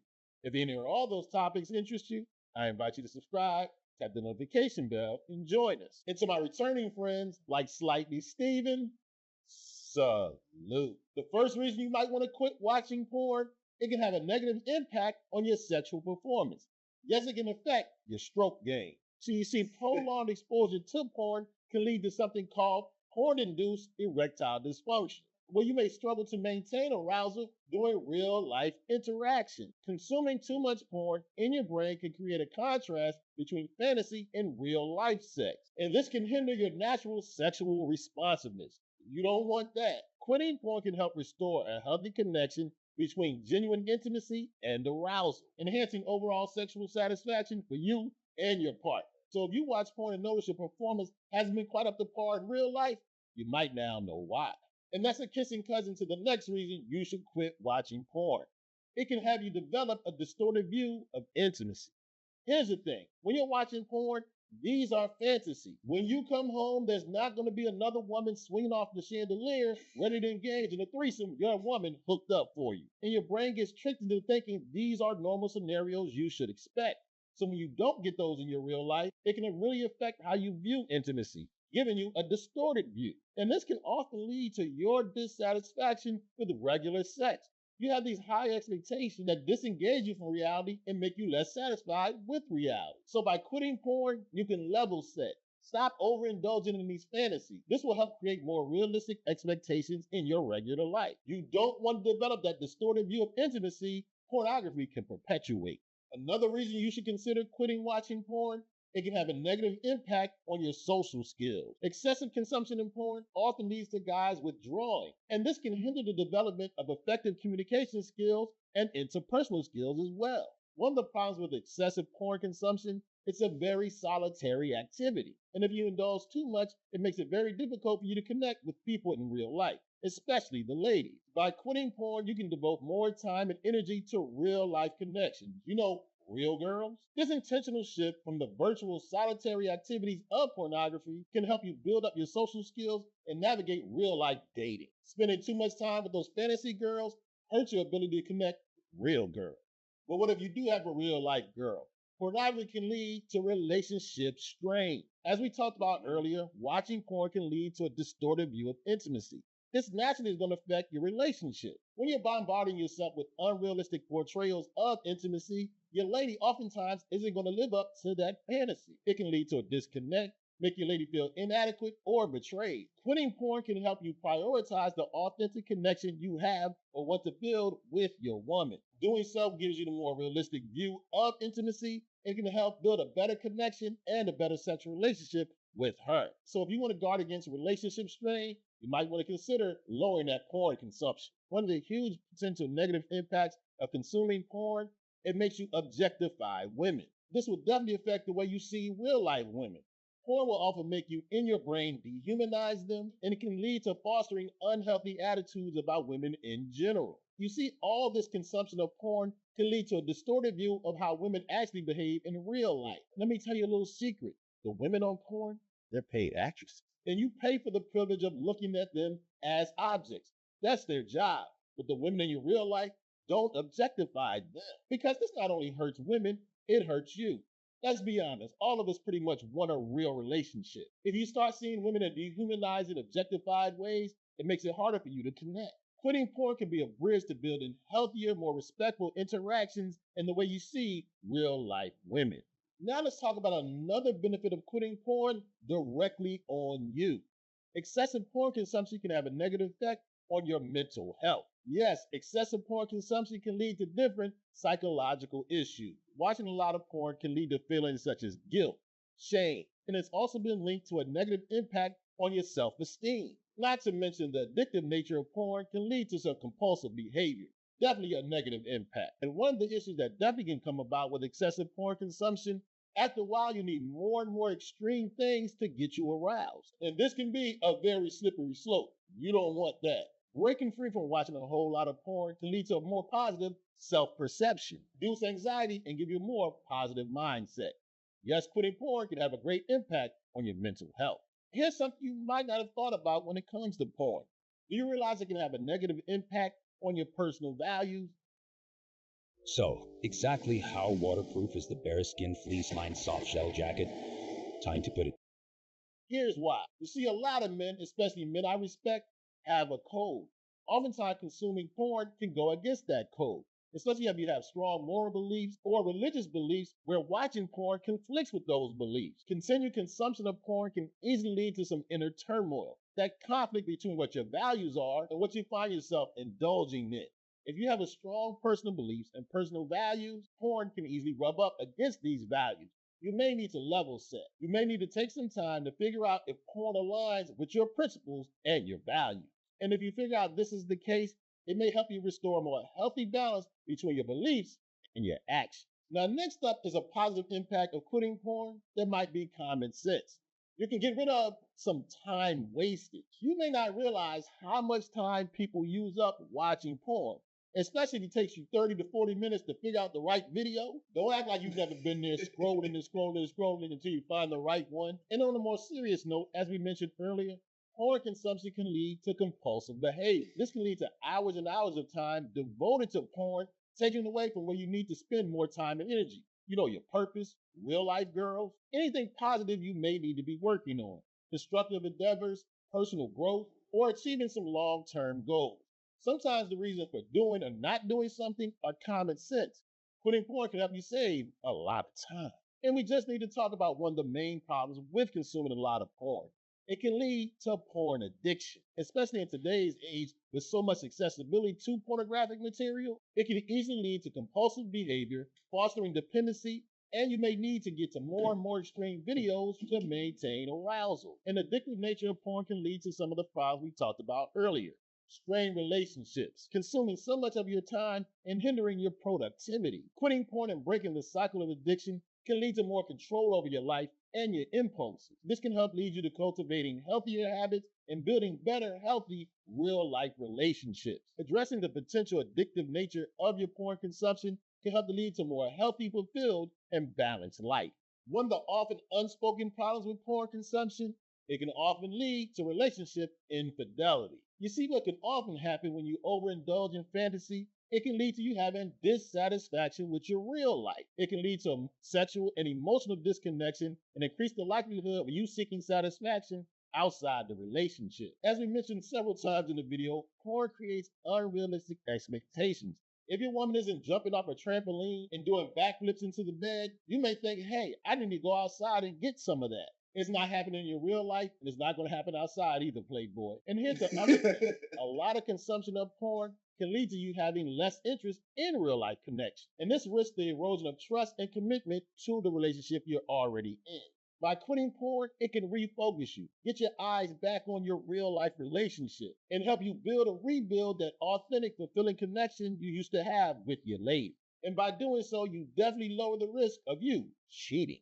Okay, so there you have it. 10 of what I believe are some very compelling reasons to quit porn. As always, I love to have your input. Let me know in the comment section. You agree, disagree, or you have some other great reasons why guys should consider stopping watching porn. Now, if you enjoyed or found this video useful, I highly recommend you check out a recent video I did about how you can be much better with your sex game. You can check it out right here.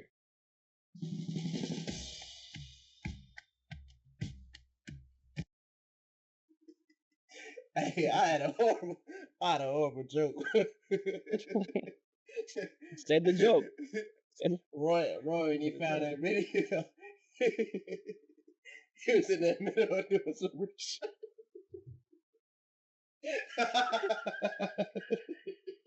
Say that again. I said, hey, when he found it, What do you got?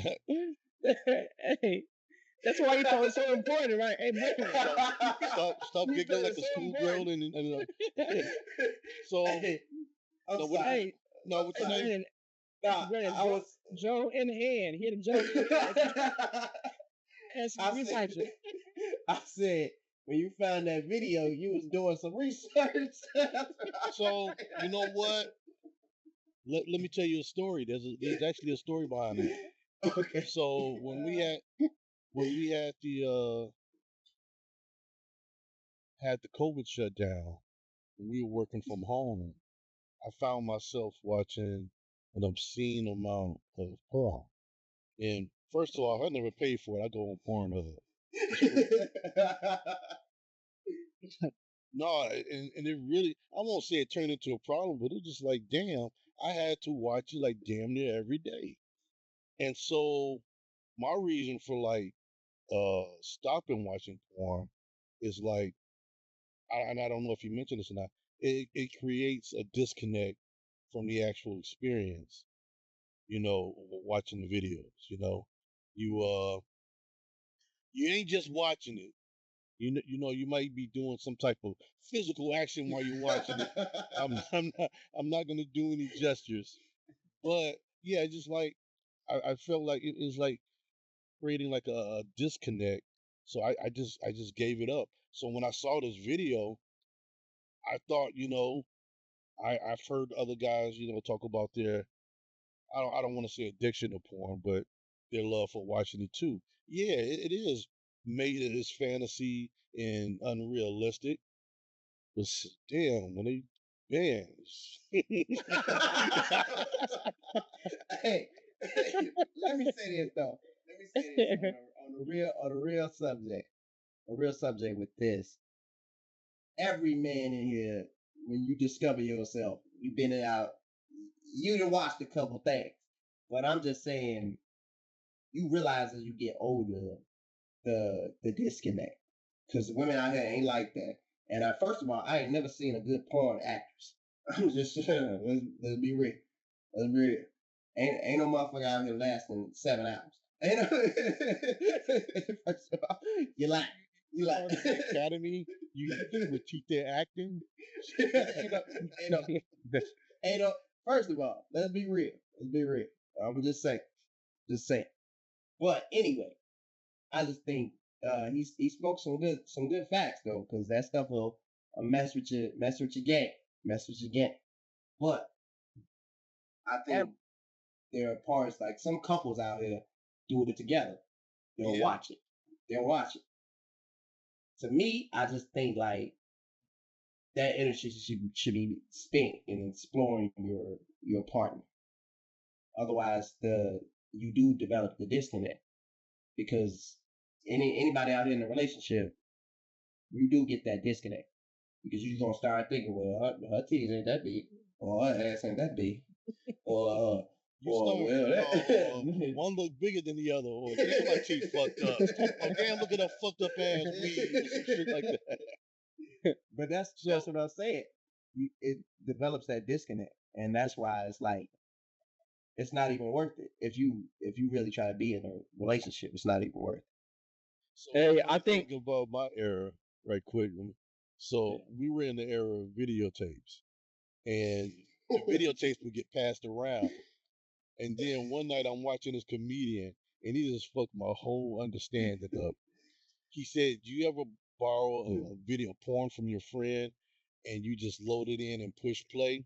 I know you're gonna say. They said, I know you're gonna say. "Take note of that scene, because that's where he busted a nut at."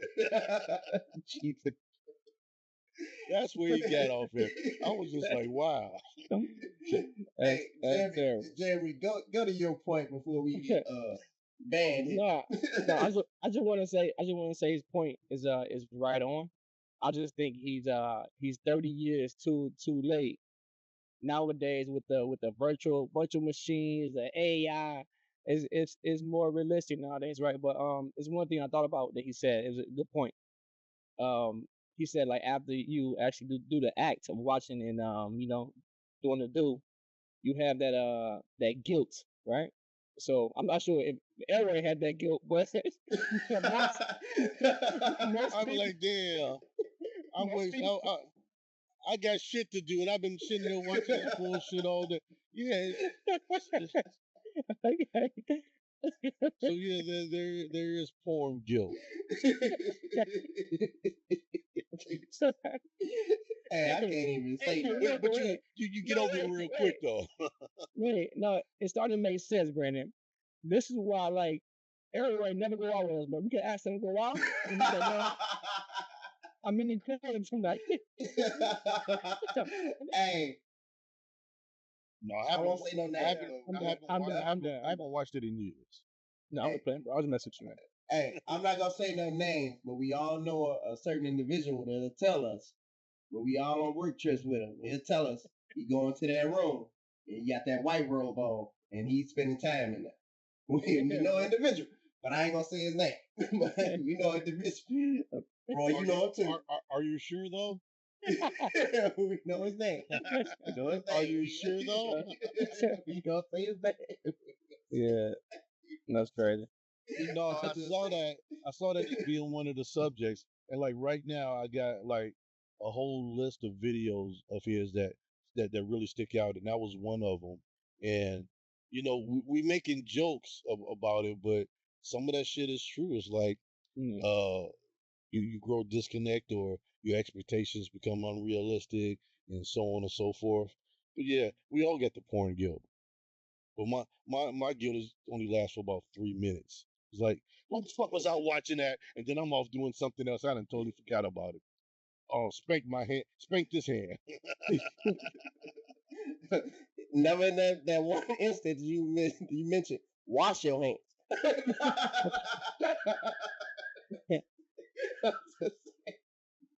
I'm gonna stop messing with you. Why would I be just wiping on the couch? Why? No. That's terrible. That's terrible. That's terrible, man. Hey, I didn't know I had to go into details. Yeah, next I take a nap and shit like that. I had to go through the whole. Hey, Roy, don't take a black light to Roy house, boy. You might lead out. Oh no, maybe we should turn off the lights in that room right there and put up a black light. Let's see what's going on in the Johnson household. You painting the walls. That's why it's blue. You trying to cover it. Nah, look, I'm about to do something too. Watch. Oh, please don't. It's gonna be all over his face. He about to embarrass himself. He got a black light. It's gonna be on his face. He got a black light on his face. Is it? Nah. This the room right here. This the room. Let me Brandon, if you can see what I'm seeing right now in your face, it's all kind of trace evidence. And please smile. Please smile so we know you're still there. Hey, I'm black, but I don't do that. That is the equivalent of a black light. And that's kind of dope. This how you do it. What? Little freaky room. Multi-purpose room. His swing set is over to the right.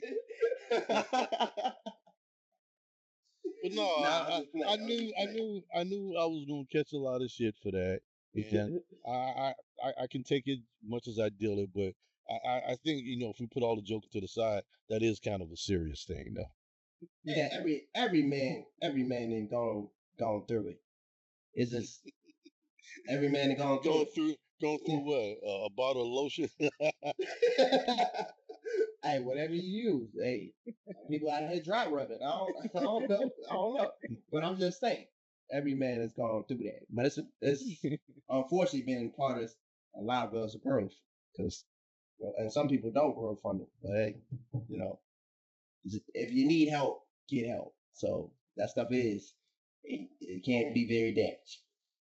So I want to introduce a new segment that we came up with. It's called the Record Shop. Record Shop is our recommendation for music. I broke it down into two things, and it's totally optional if you both or not. My suggestion was one album and one single.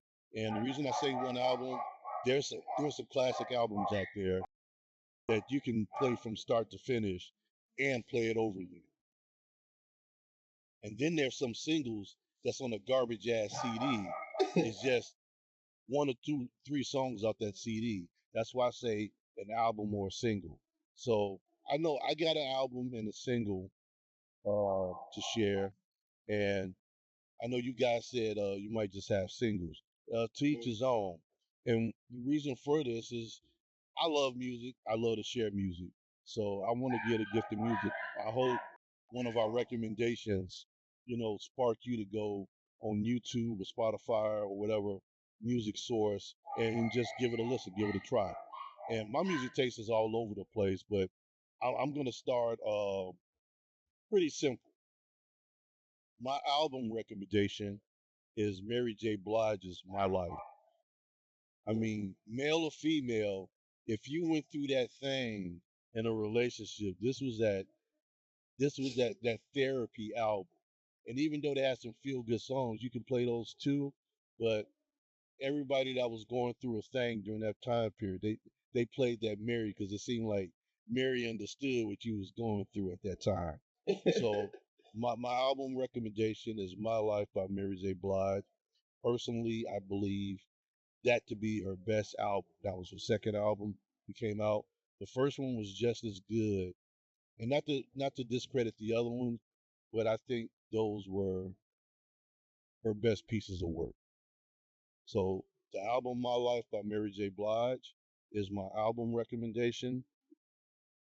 My single recommendations is a group called 3 Times Crazy, and they have a song called Keep It on the Real. It's a nice little upbeat song. I could see Brandon vibing to it on the way to back in his club days. It's a nice little joint. So what I'm going to do is eventually I'm going to post it on our Instagram page so that you can see the list and you can check it out for yourself. So those are my two picks, my album and my single. You want to go first, Jeremy, or me? I'll go. So I don't have an album. As you know, I'm not like a music historian, but I do have a single, and it's Ayo, A-Y-O, and that's by Method Man and Redman. Oh. And if you like, I love hip hop, right? So if you trying to find like a hip hop with like great cadence, great substance, and the flow, I think this is a great choice.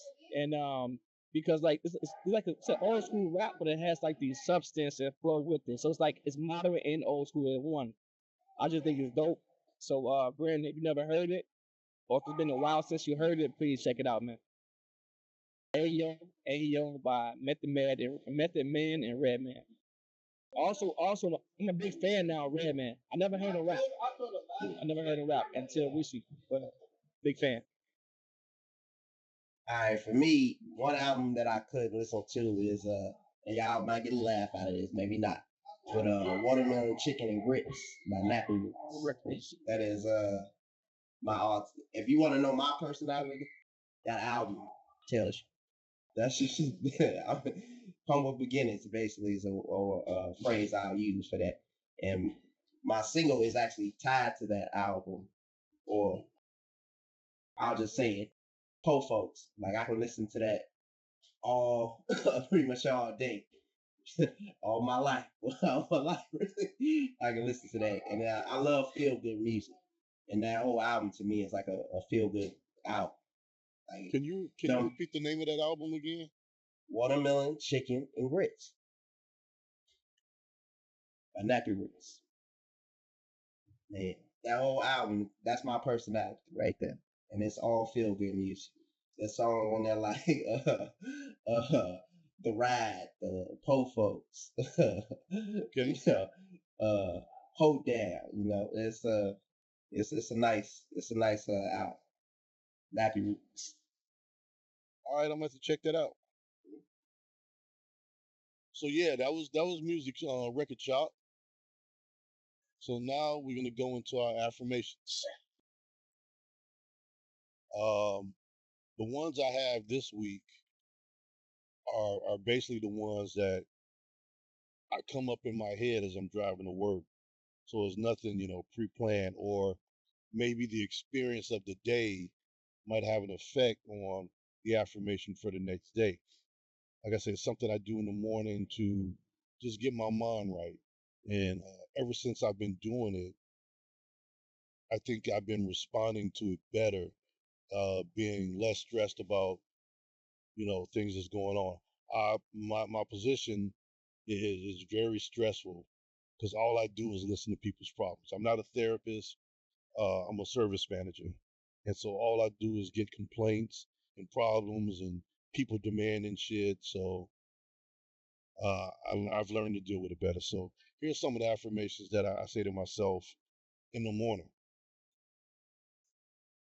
I am motivated to achieve my goals and make my dreams a reality. This is something that I think I've always wanted to do. And so I didn't write it on a vision board or anything, but I always said it to myself. This is the type of line of work I like to help people out. I like to solve their problems, and I like to see people walk away happy or satisfied. At my other job, I was doing the same thing, and it was good to not know people and then to build a rapport with them as to they had an issue, they know I was on top of it, and they were less stressed about it because they knew the level of intensity that I would go to resolve the issue. So another one of my affirmations, I am focused and determined to succeed in everything I do. I mean, we didn't wake up to be mediocre. And you don't have to be on a box of Wheaties neither. It could be your own personal goal to succeed. You should want to succeed. You shouldn't. You know what? Your goals in life shouldn't be to fail. You see how fucked up my life could be. You see how bad my credit can get. You should. I am focused and determined to succeed in life, and life is going to throw you curveballs. All you got to do is learn how to time it, and then you'll be knocking that shit out the park. A third one is I am capable of creating the life that I want. At the end of the day, we only get one life. This isn't a video game where you drop a quarter and you get 3 lives. You only get one life. And I say this, I started telling my nephews this. I said, one day you're going to be on your dying bed or near death, and you're going to know it, and you're going to start reflecting on your life. Don't do things to make people happy. Do things in life that make you happy, long as it's not, becoming a mass murderer or, a serial tickler or whatever the fuck. At the end of the day, if you compromise your life to please everybody and to fit in, you're gonna be so unhappy because you're doing it all for the wrong reasons. Like me, I do my thing. I have no problem going to the movies by myself. I can go out to a restaurant and eat by myself. I'm like, if I can't enjoy myself by myself, there's nobody that's gonna make me feel even better. Happiness starts with yourself. You got to be happy with you. And those are my affirmations. That's a good one, bro. I like it. And so, Brandon, you want me to go, or do you want me? You want to go first? I can go if you're not ready. I go. I can go. So, it's cool. I go. So, Oh, as you guys know, can you hear me clear? Can you hear me? Hello. yeah, I Can you hear can. me? I can. Okay. So Yeah. as you guys know, I'm choosing to fast this month, and one thing I'm learning is it is a reset. Yes. Reset in three things in my opinion: your body, um, your mind, you know what I'm saying, and your spirit. So there's benefits of fasting. While you're fasting and not eating for a certain amount of time, your body starts to try to eat away all the bad things in your body, right? So it helps that way.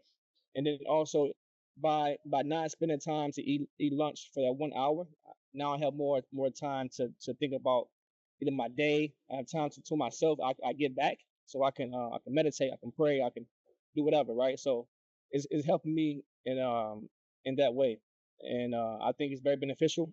So with my affirmation, it's I choose to nurture my mind, body, and my spirit for long term success, and I think that's very important. 'Cause as I say, it's a complete reset, and as I'm resetting, I'm starting to think about everything I took for granted.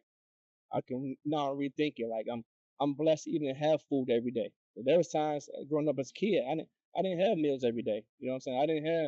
I didn't have breakfast. I didn't have dinner. Luckily, um, there was school. I have school lunch.